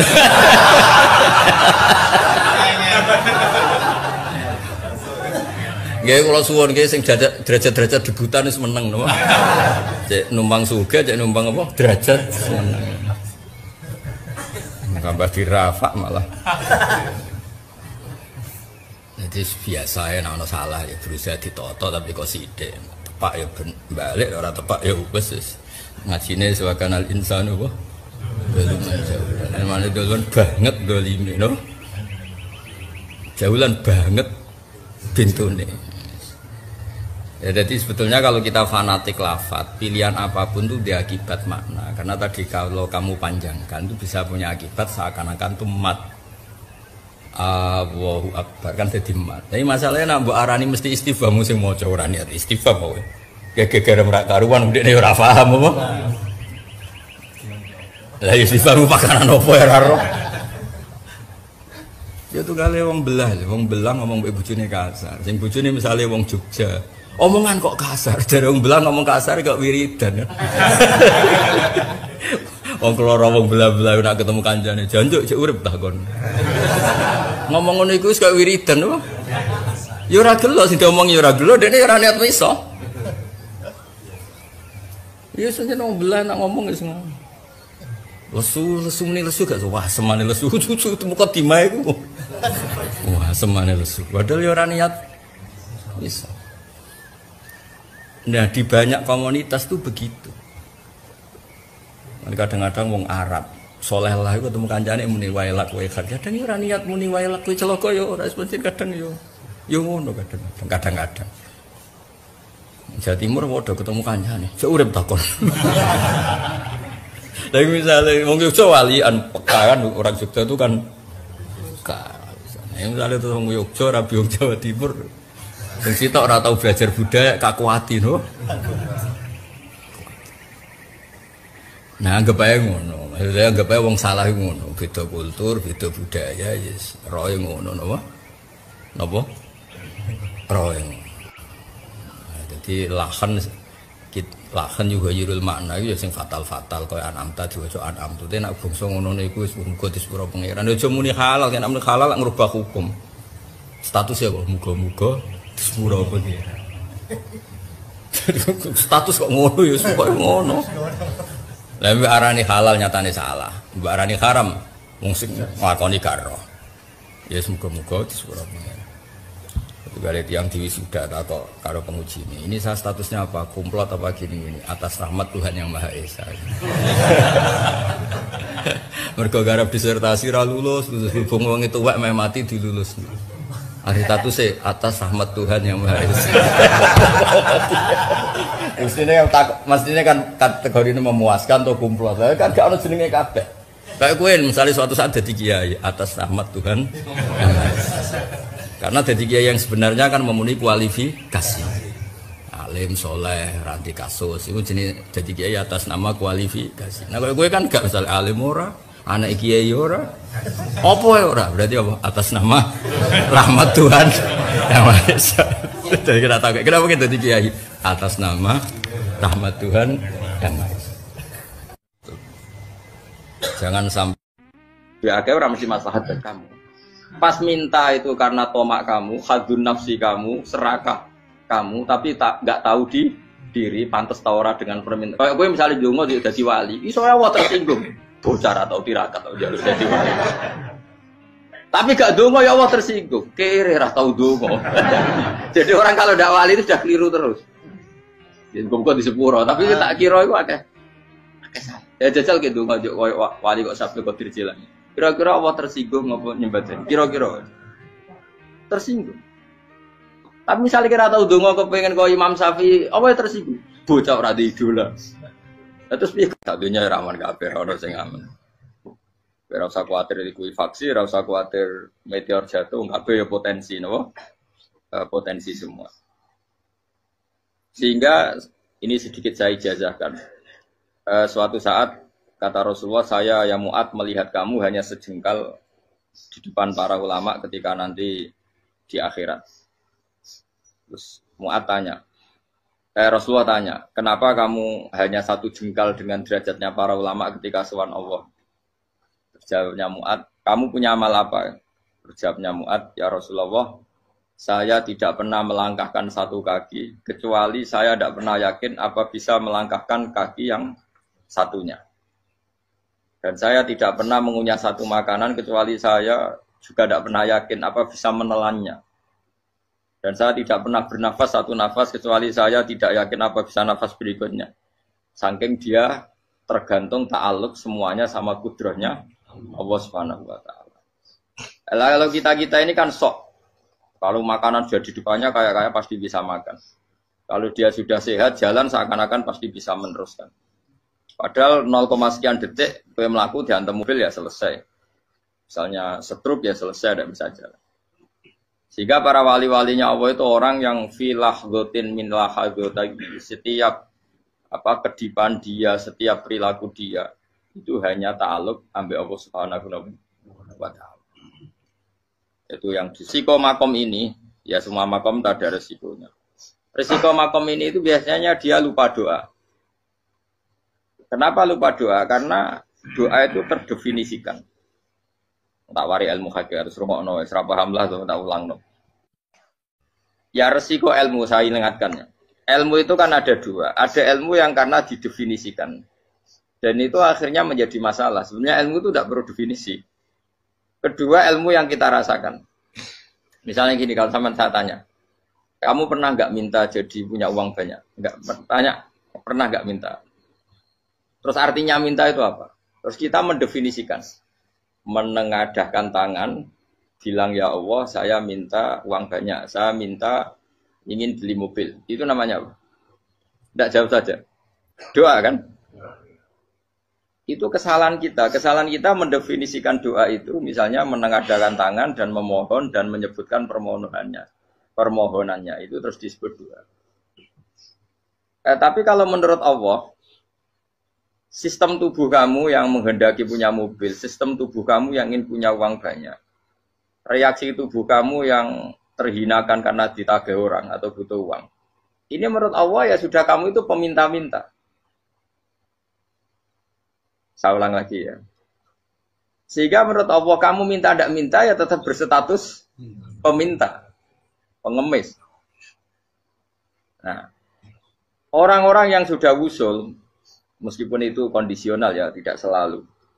Itu ya dia pikirannya menengadahkan tangan apa enggak ya sama saja tubuhnya merasa minta. Sehingga dia tidak perlu mengekspresikan minta.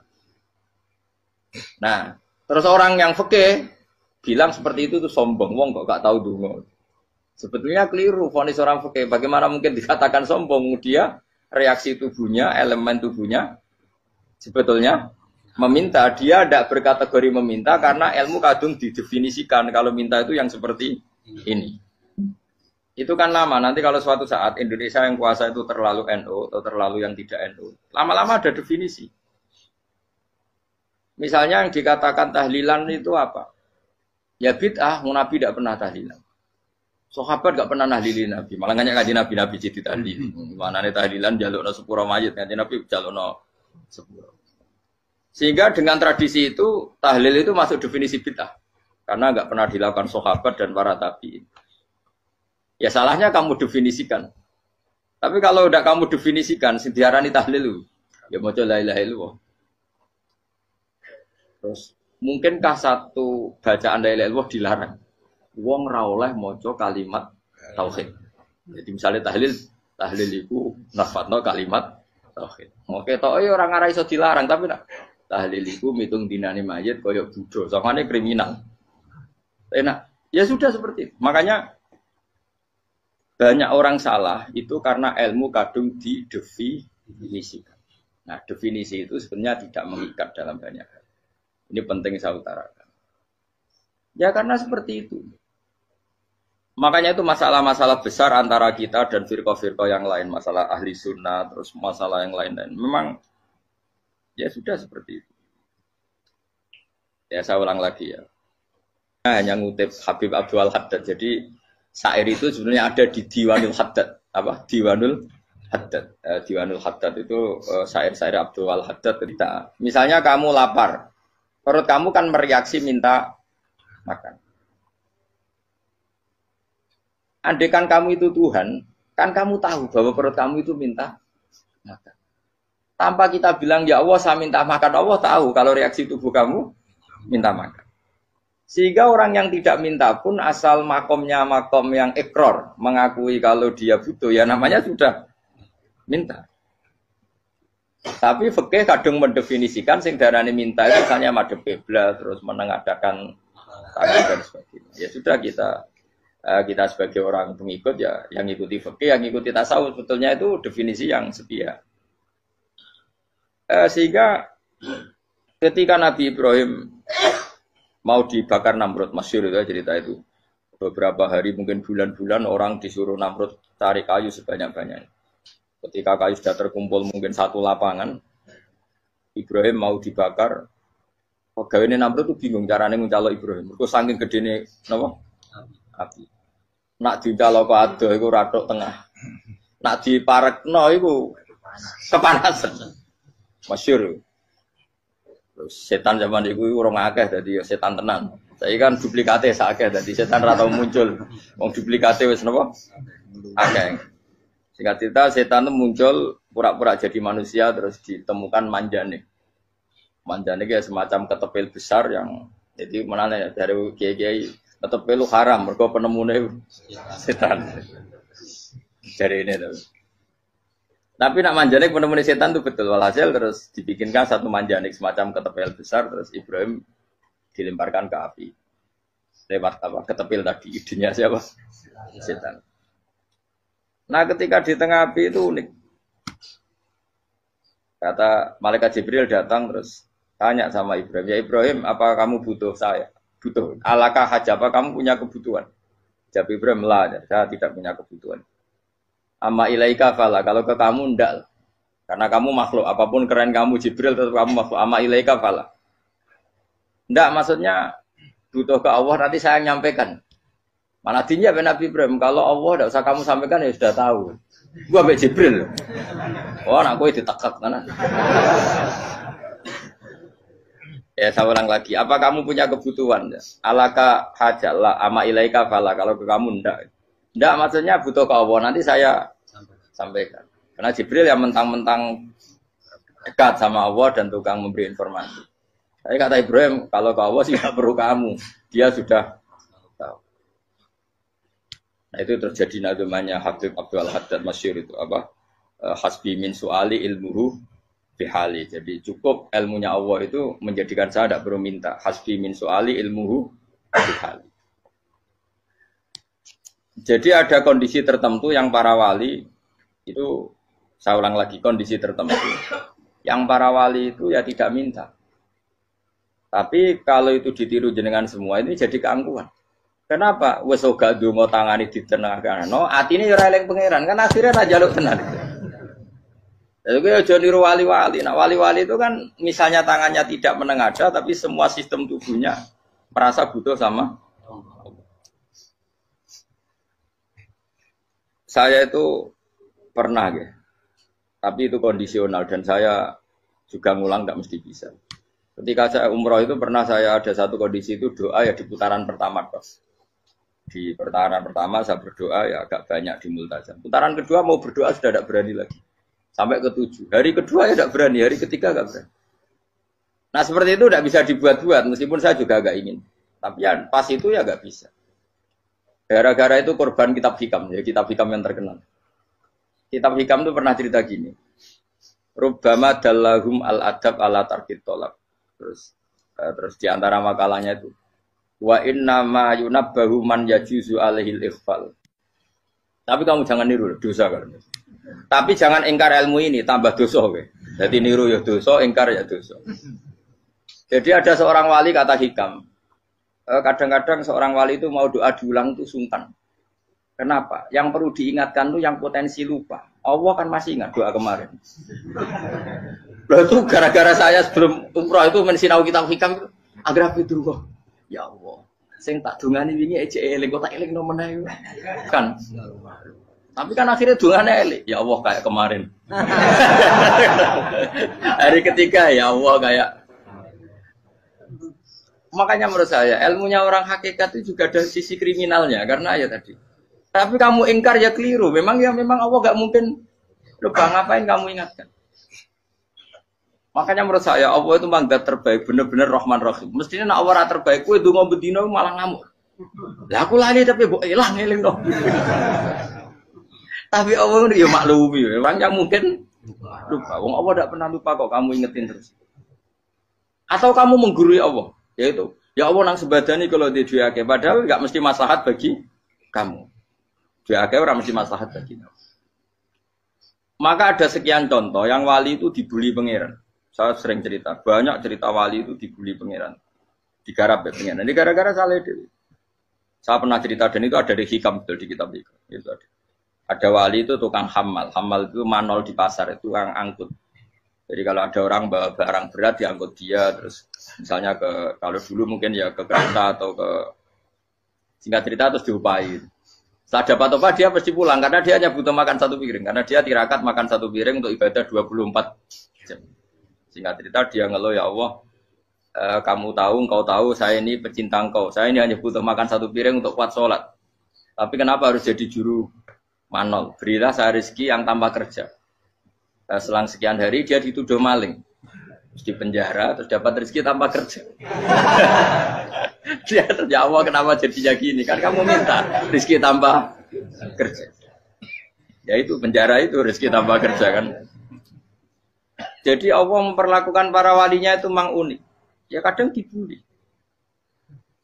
Sehingga dalam cerita-cerita kenabian, kata Qadiyat itu, nggak ada orang yang sering dibully Allah kayak nabinya.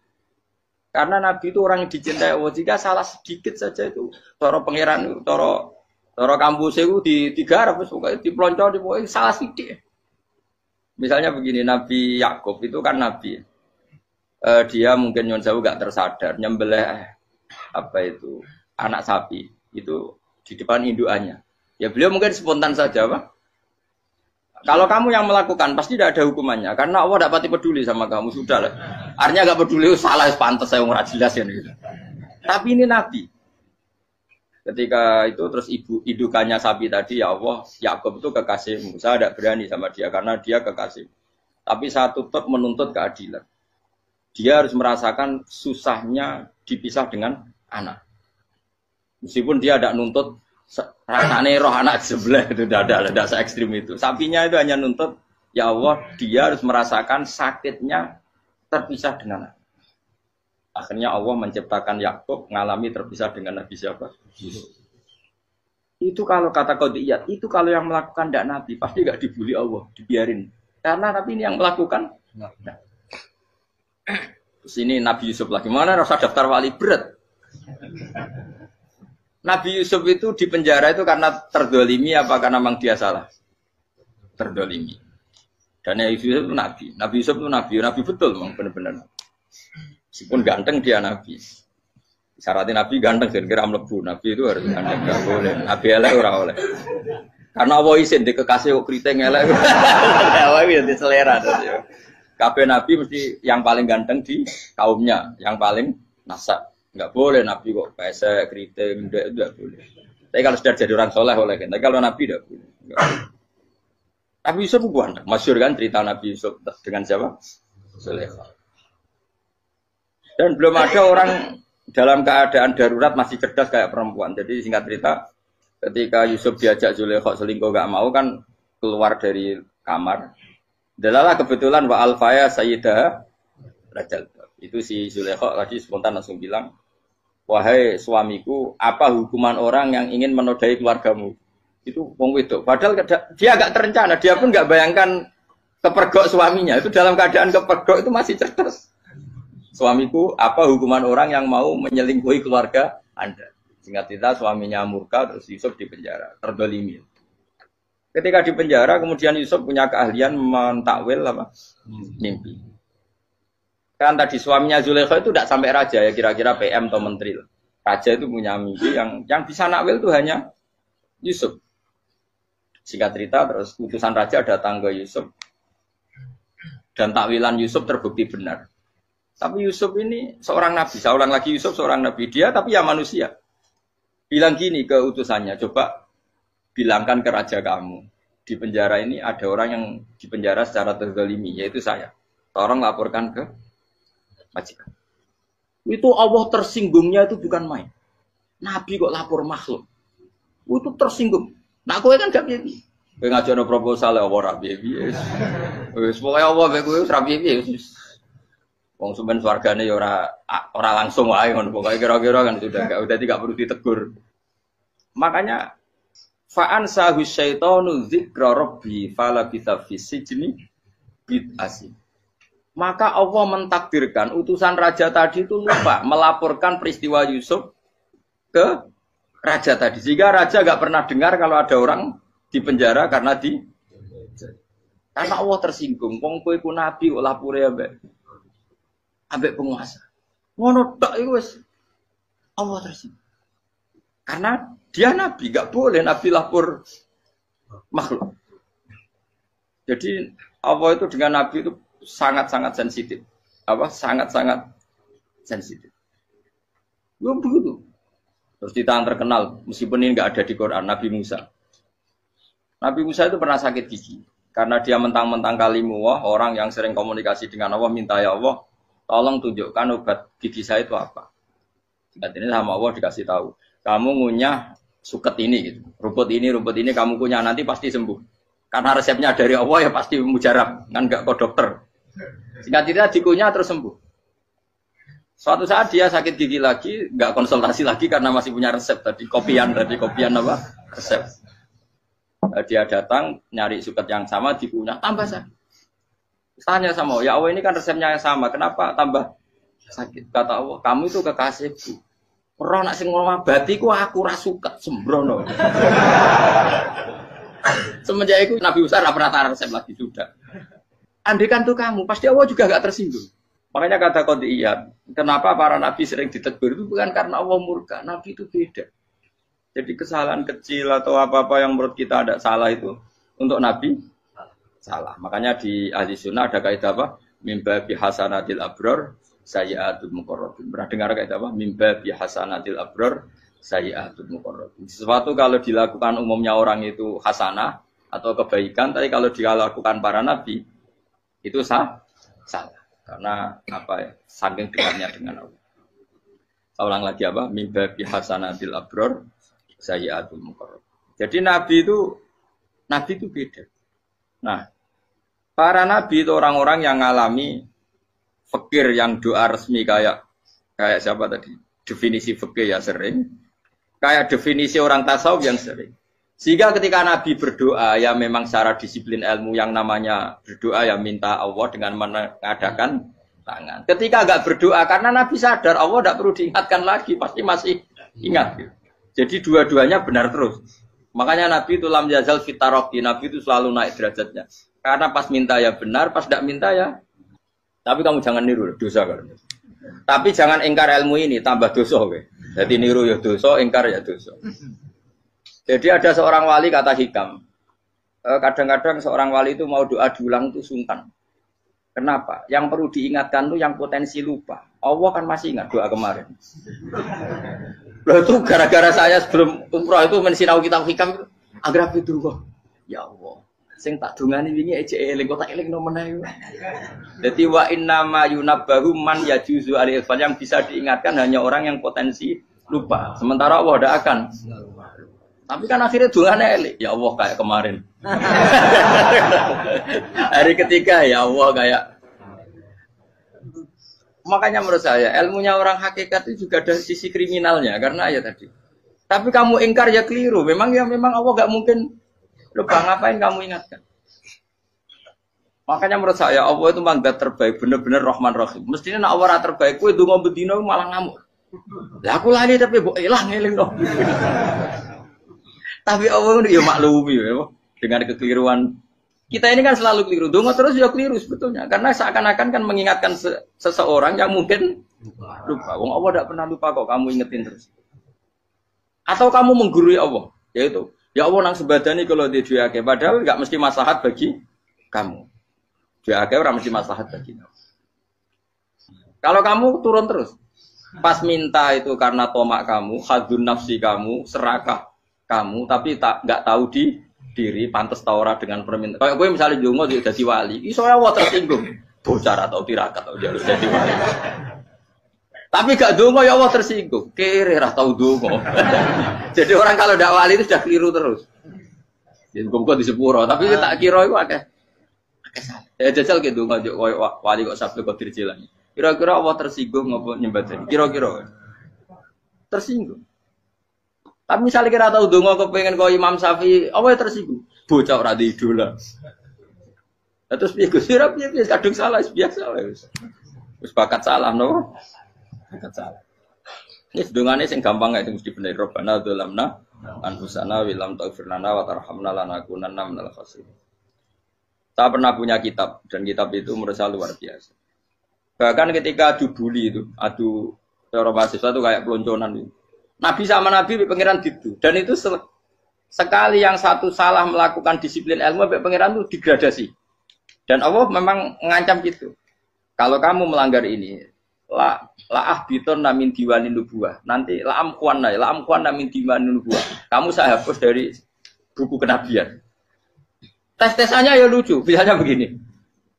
Kata Nabi Musa kan ditanya, ketika dia khutbah ditanya orang. Siapa orang paling alim ya Nabi Allah? Sekarang orang paling alim itu siapa? Nabi Musa jawab, saya kan. Ya itu Allah tersinggung karena wong kok mletene ngono. Tapi andai kan Nabi Musa kok jawab Fauzi, itu salah. Oh, tambah salah meneh. Atau jawab Ruhen, malah salah meneh. Tapi jawab Musa ya salah. Saya Gusti, saya kan. Orang paling alim siapa? Saya. Allah memperingatkan Musa, ada seseorang yang lebih alim ketimbang kamu. Coba kamu harus ketemu dia. Ketemu singkat cerita ketemu Nabi siapa? Khidir. Terus dalam 3 sesi ini, 3 babak ini buli-bulian. Nabi Khidir itu dalam 3 babak ini selalu kelihatan salah. Di antaranya adalah cara sekarang ya mungkin di gonjak sepeda motor atau perahu kalau dulu yang menggratisi dia numpangi sepeda motor malah spionnya dicopot. Spionnya dicopot, dirusak. Nabi Musa kan terus sudah digratisin malah rusak yang motornya yang apa? Menggratisin. Nabi Khidir masih tenang. Kamu tidak paham. Jadi Nabi Khidir mesti tidak kamu tidak paham. Itu kata syurrahul hadis termasuk Ibnu Hajar al-Asqalani bilang ini. Setelah itu kedua membunuh anak kecil. Musa tambah marah. Anak yang belum punya dosa kok kamu sampai 3 kali ada 3 peristiwa. Itu kata syurrahul hadis. Andai kan Musa kok diam tidak protes, maka dia akan disalahkan Allah. Karena dia berarti membiarkan kemungkaran di depan matanya tanpa reaksi. Jadi sebetulnya ketika Musa berontak itu Nabi Khidir, Nabi tenan gitu. Jadi itu kan unik. Tapi berontak yo disalahno. Dadi angel sandi tes-tesan dadi nabi ku yo angel. Misalnya kok Nabi Musa itu kayak model santri Jawa Timur. Nabi Khidir salah, nggih nderek mawon. Ya ora nabi jero barang mungkar. Menengae. Berarti yo nabi goblok ngono kira-kira. Maka ya memang Musa harus konsisten seperti itu, harus demo terus. Kayak saya misalnya sebagai kiai fikih, kiai ya harus seperti ini cara mulang saya. Enggak boleh saya misalnya terus anut mulang terus tawadhu, meneng terus ora karu-karuan. Jadi andekan Musa kok tidak protes itu malah salah. Ya memang harus. Dan itu Nabi Khidir Nabi tenang. Makanya Nabi Khidir akhirnya respect. Tidak ada hati sebaik Abu Musa. Risi itu gak nyaman ketika melihat kemungkaran. Jadi itu sebenarnya poin. Tapi lucunya Nabi Khidir yang nyalan, tak dari rasa kok komen tak kok. Tapi yang disalahno. Ya aku cari Nabi Musa. Ya jajal, gawe peristiwa meneh aku tak sabar rata kok. Bareng. Kon jajal neh. Bareng dijajal ya protes meneh. Barang protes meneh, tinggal satu kali kesempatan. Kowe takok meneh, wis ora dadi muridku. Dikasih kesempatan lagi, ya protes meneh dek umat. Tapi itu justru itu menjadi kelebihannya Nabi Musa karena syarat seorang nabi adalah al-musara'ah ila inkaril munkar kata Ibnu Hajar Al-Asqalani. Syarat seorang nabi adalah secepat mengingkari sesuatu yang mungkar. Nah ini cobalah jadi etika kita, muhasabah kita. Jadi muhasabah itu cara berpikir kita set, kita pikir ulang. Ternyata semangatnya seorang nabi itu wastaghfir lidzambika walil mu'minun. Semangatnya itu memintakan ampun. Orang ahli tafsir tahu semua kalau nabi itu tidak mungkin dosa. Jadi itu khitabun nabi wa urida bihi ummatu, itu khitab nabi, tapi yang dimaksud itu umatnya karena nabi tidak akan mengalami dzambun, tidak akan mengalami dosa. Sekarang enggak, kadang-kadang kita ini kalau orang lain salah itu semangat. Kalau di perusahaan ada teman salah, apalagi miran salah itu seneng. Barokahnya salah bisa ganti. Kan gitu. Mungkin di dunia tokoh juga gitu, barokahnya ada tokoh salah, kita yang jadi populer sendiri, tidak boleh seperti itu. Kita harus salimus sodri di jami'il muslimin. Jadi ini harus dilatih. Saya tadi matur sama Habib Ahmad, latihan kita jadi hidup. Nabi itu kalau resep jadi wali itu kata Nabi gampang. Kata Nabi, kalau kamu ingin disenangin Allah, ya sudah. Kalau kamu asbahta wa amseta gini-gini, perasaan kamu kata Nabi, jangan punya perasaan ghil sama orang muslimin. Itu sudah wadzalika min sunnati. Makanya Nabi ngendikan la yablughni ahadun an ahadin sayan. Ada yang baca la yuballighni ahadun an ahadin sayan. Seseorang jangan melaporkan ke saya tentang salahnya yang lain. Fa inni akhruju ilaikum wa ana salimus sodri. Karena saya ingin ketemu sampean semua dalam keadaan salimus sodri, tidak punya perasaan apa-apa.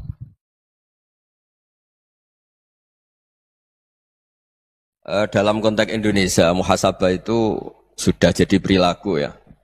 Karena dulu orang tua saya, guru-guru saya kalau ngandani itu, bayangkan kalau kamu jadi dia. Jadi misalnya kita mentang-mentang atasan, otoriter sama bawahan. Bayangkan kalau kamu jadi yang bawahan itu kayak apa? Laukun tamakana, kalau orang Arab bilang, bayangkan kalau kamu di posisi dia. Makanya guyonannya orang-orang Indonesia itu kan orang ngaramkan judi gitu, bareng dikasih tahu. Tapi yang menang anak jenengan, alhamdulillah. Ternyata ngaramkan itu karena ada anaknya. Kalau anaknya yang menang ya seneng. Meskipun itu guyonan, tapi saya punya padanan itu dalam kitab Hikam. Nabi Ibrahim itu Khalilur Rahman, tentu bencinya minta ampun sama yang namanya maksiat.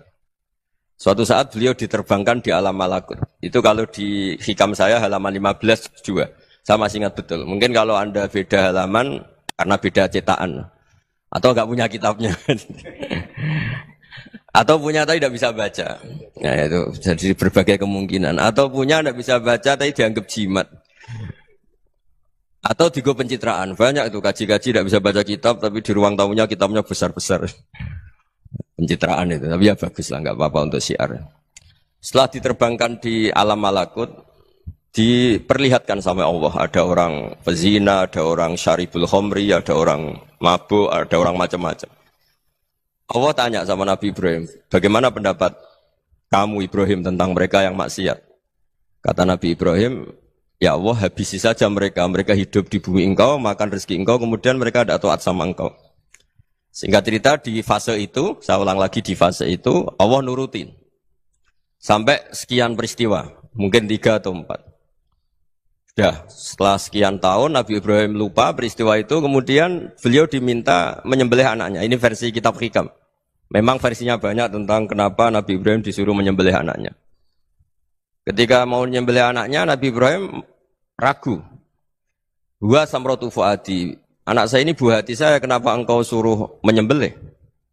Terus kata Allah, apa kamu tidak ingat ketika kamu saya angkat di alam malakut, kemudian kamu usul bunuh-bunuh, saya ada mempertimbangkan usul Anda, tapi kenapa sekarang saya merintahkan kamu mikir gitu? Terus, ya karena ini anak saya ya Allah. Terus kata Allah, rumang samu wong sumpukon mata ini gak gawean kau sing gawe kowe enak wae usul mata ini. Jadi sebenarnya saya yang bikin, kemudian Anda enak aja usul membunuh. Semenjak itu Nabi Ibrahim itu di eranya itu asfaqun nas, orang paling sayang sama manusia. Karena kadang kita keras itu ya kebetulan tuh udah anak kita, ada keluarga kita. Cara orang Jawa itu kan gitu ya, kalau ada perempuan terus macak yang macam-macam pakai sepeda motor cowok terus wah itu luput suwuk semoga-moga gini tapi setelah dikasih tahu niku ponakane jenengan semoga-moga selamat. Jadi jangan-jangan kemarin ahli ma'asi itu kebetulan tuh tidak keluarga kita. Kalau keluarga kita yang pernah salah pada kita, semangat kita mintakan maaf. Jangan-jangan kita didikte hukum sosial gitu. Jadi orang yang salah kebetulan tuh orang yang menservis kita. Atau keluarga kita, atau orang dekat kita. Jangan-jangan semangat kita mintakan ampun. Tapi kalau sama orang lain, kebetulan musuh kita semangatnya minta itu kena adab. Nah ini yang nggak boleh dalam Islam. Islam mengajarkan niru Rasulullah SAW, Nabi itu rahmatal lil alamin. Bahkan kemarin saya ngaji virtual sama beberapa habaib. Ada Habib Ali Al-Jufri dari Mesir, ya. Ada Habib Alwi dari Kuitang, ada Habib Nabil Al-Musawa. Dari sekian habaib itu saya masih ingat diantaranya yang didawuhkan rahmatan lil alamin itu ketika Nabi adahu kaumuh disakiti oleh kaumnya dan itu mereka masih kafir semua. Itu mereka dapat doanya Nabi Allahumma hdi qaumi fa innahum la ya'lamun. Kayak apa baiknya Nabi orang yang menyakiti, yang melukai, tapi Nabi masih berdoa Allahumma hdi qaumi fa innahum la ya'lamun. Sayyidina Umar dapat doanya Nabi itu yakhina kana kafiran ketika masih kafir didoakan. Allahumma a'izzal Islam bi Umar. Itu ketika masih kafir. Itu pelajaran bagi kita bahwa yang sedang tidak cocok pun itu berdapat doa kita. Ya doa supaya kondisi kita baik, hari tambah baik. Karena agama ini saya berkali-kali bilang limangka nayarjuwa hawal yaumal akhir. Agama ini diperuntukkan bagi yang selalu punya harapan pada Allah Subhanahu wa taala. Saya cerita muhasabah ini tentang hubungan kita dengan Allah. Di Indonesia itu banyak orang fasik, banyak orang nakal. Ya di mana-mana orang nakal itu ya mayoritas wa aksaruhum fasikun. Tapi berkahnya harapan. Mungkin saya kira nakal sok benda, mungkin saya kira sholat sok ben sholat, mungkin sekarang belum sakhok, belum dermawan, suatu saat dermawan. Barokahnya itu kefasikan ini dianggap sementara. Sedang fasik, sedang tidak benar. Karena kiai-kiai kita, para guru-guru kita, para habaib utamanya itu mesti bilang semoga husnul khotimah.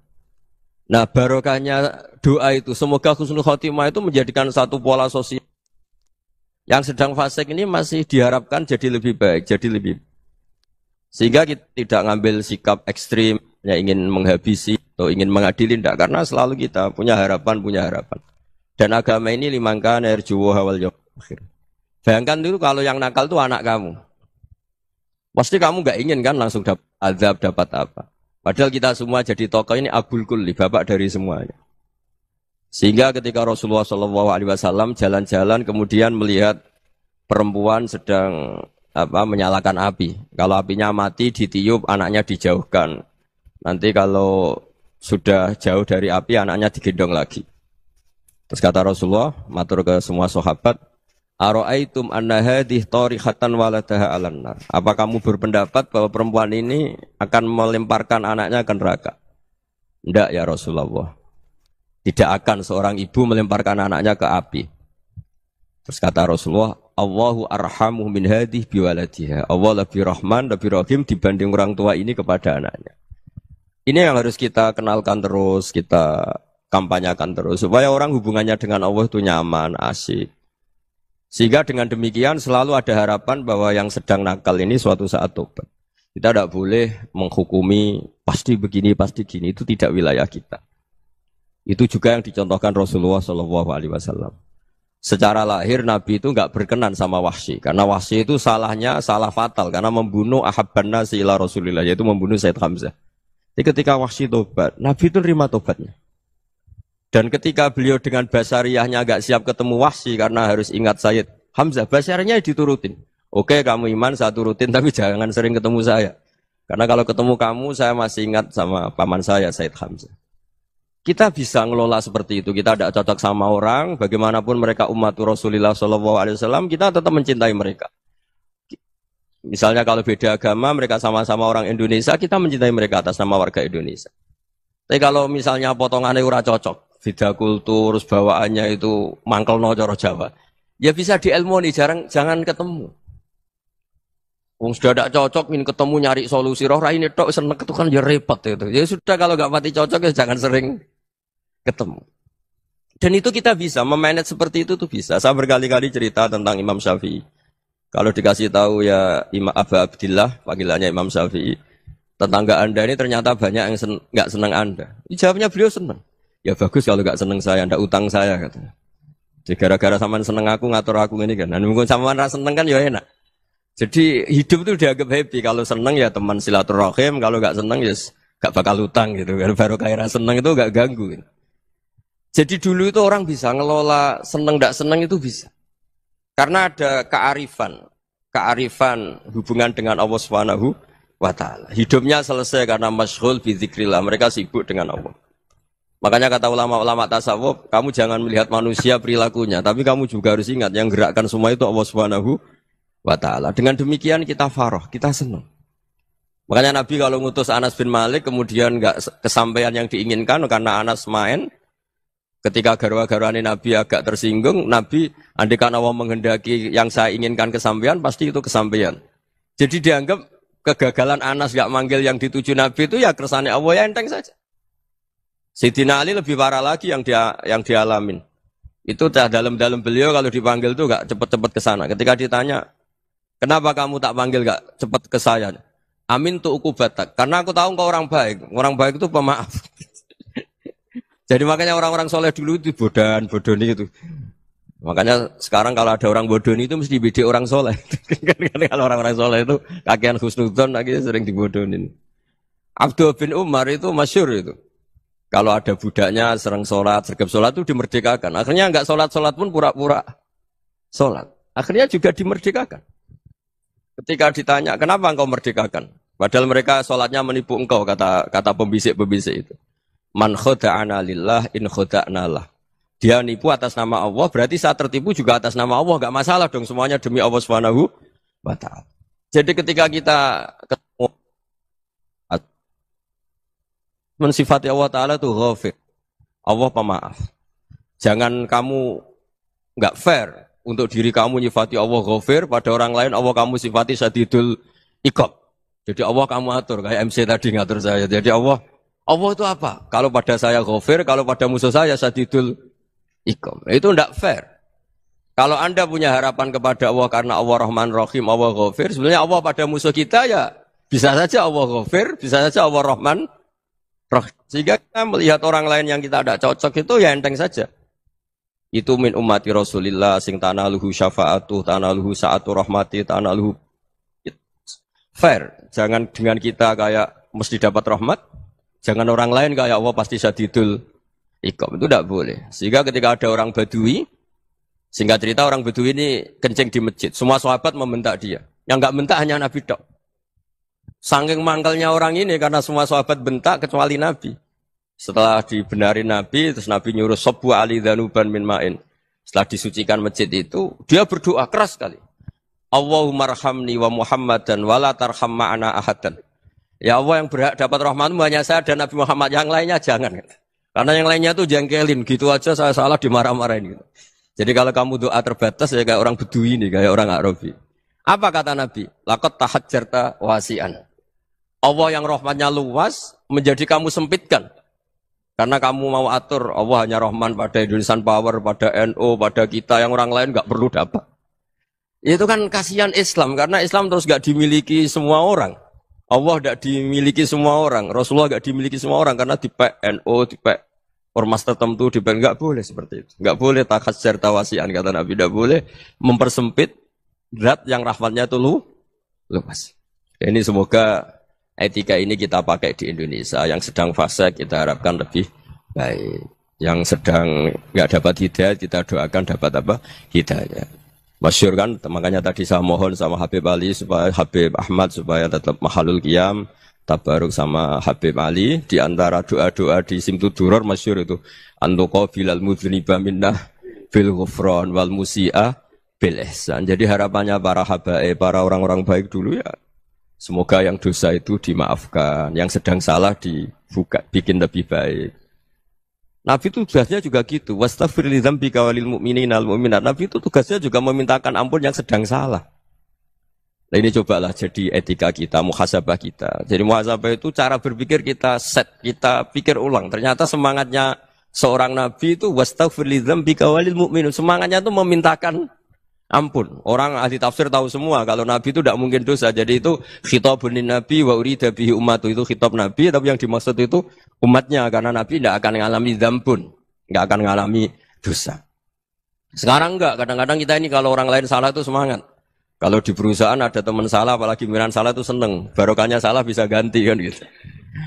Jadi kalau mungkin di dunia tokoh juga gitu, barokahnya ada tokoh salah, kita yang jadi populer sendiri, tidak boleh seperti itu. Kita harus salimus sodri di jami'il muslimin. Jadi ini harus dilatih. Saya tadi matur sama Habib Ahmad, latihan kita jadi hidup. Nabi itu kalau resep jadi wali itu kata Nabi gampang. Kata Nabi, kalau kamu ingin disenangin Allah, ya sudah, kalau kamu asbahta, amseta, gini-gini, perasaan kamu, kata Nabi, jangan punya perasaan ghil sama orang muslimin. Itu sudah, wadzalika min sunnati. Makanya Nabi ngendikan, la yablughni ahadun an ahadin syai'an. Ada yang baca, la yuballighni ahadun an ahadin syai'an. Seseorang jangan melaporkan ke saya tentang salahnya yang lain. Fa inni akhruju ilaikum wa ana salimus sodri. Karena saya ingin ketemu sampean semua dalam keadaan salimus sodri, tidak punya perasaan apa-apa. Karena kalau nurutin membisik, nurutin informasi itu ya repot, karena orang pasti sepihak. Ada kiai yang top, datang ke kampung-kampung ning desa-desa. Kata yang seneng itu punya akhlak. Wah itu bagus orang besar datang ke kampung-kampung. Kata yang enggak seneng, wah itu jobnya kiai kecil kok diambil, itu kan ya kasihan itu kan sudut pandang. Makanya saya sering bilang, akal kita ini cukup untuk mentasdik Rasulullah SAW. Meskipun perasaan kita kadang orang Jawa itu beda. Saya berkali-kali bilang sama peneliti dari Jogja, kenapa sih Gus para nabi itu kok poligami istrinya banyak? Nabi Dawud katanya itu berapa? Nabi Sulaiman malah jumlahnya agak terbatasin. Nabi Muhammad itu paling sedikit. Saya tanya gini, perempuan itu orang lemah, jadi kalau nolong orang satu gimana baik? Kalau nolong orang dua ya lebih baik, ya sudah kira-kira seperti itu.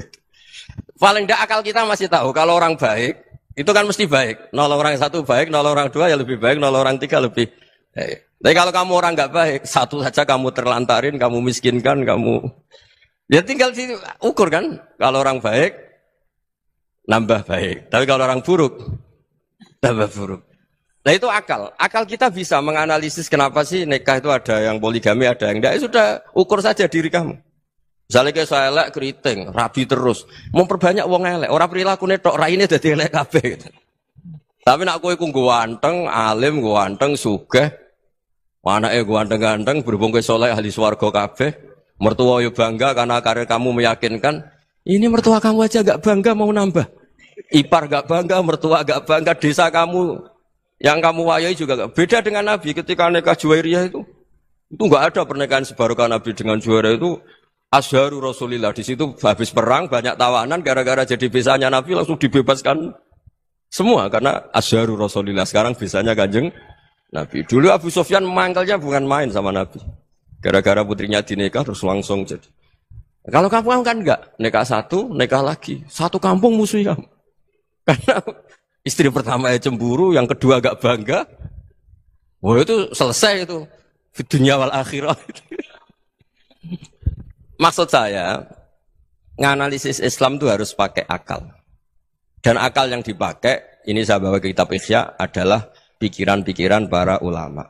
Makanya ketika Imam Ghazali ketika ditanya, fakaifa bi muslimin fasikin, asawaha fi jami'i amri. Kalau kalian ketemu orang fasik, orang Islam tapi fasik, perilakunya enggak ada yang benar. Kata Imam Ghazali jawabnya lucu, aneh. Ma min muslimin illa wa islamuhu ta'ah. Tidak ada orang Islam kecuali dia mau Islam, membenarkan Allah dan Rasul itu sudah taatnya dia.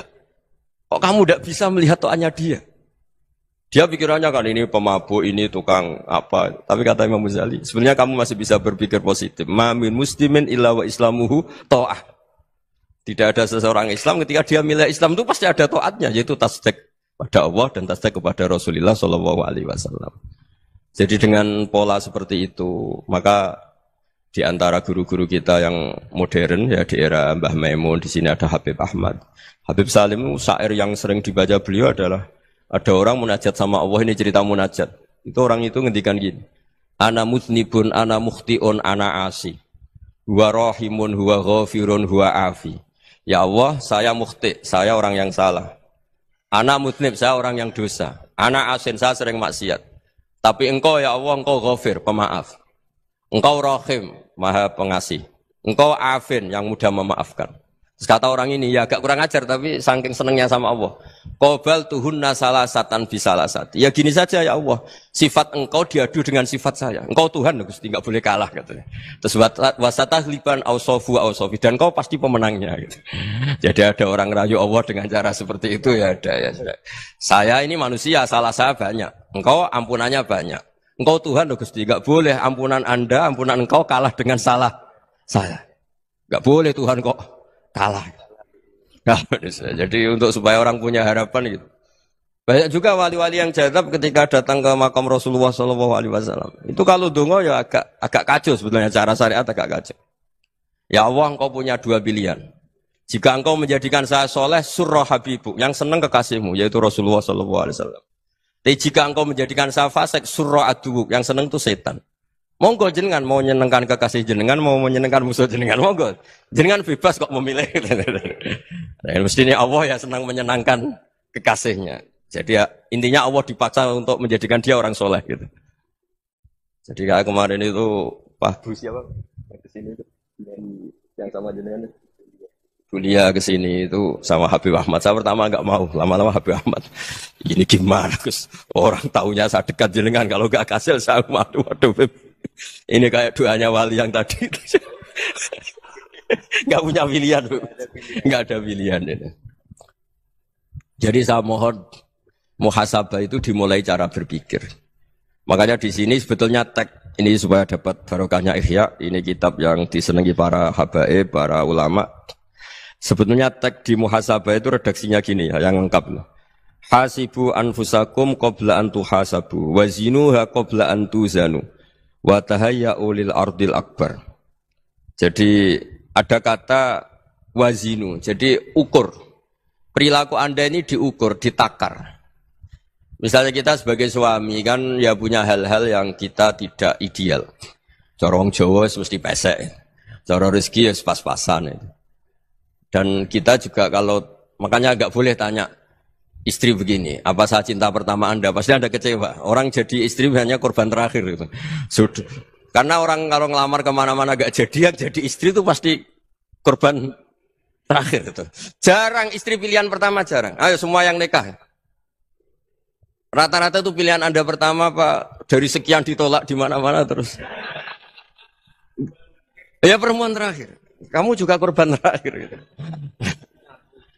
Itu wali-wali dulu kalau ngandani kita itu sederhana. Antal, ini masyhur diceritakan Habib Zain bin Semit dalam kitab Al-Manhajus Sawi. Antalam tajid min nafsika kullama turid. Fa kaifa turidu min ghairika kullama turid.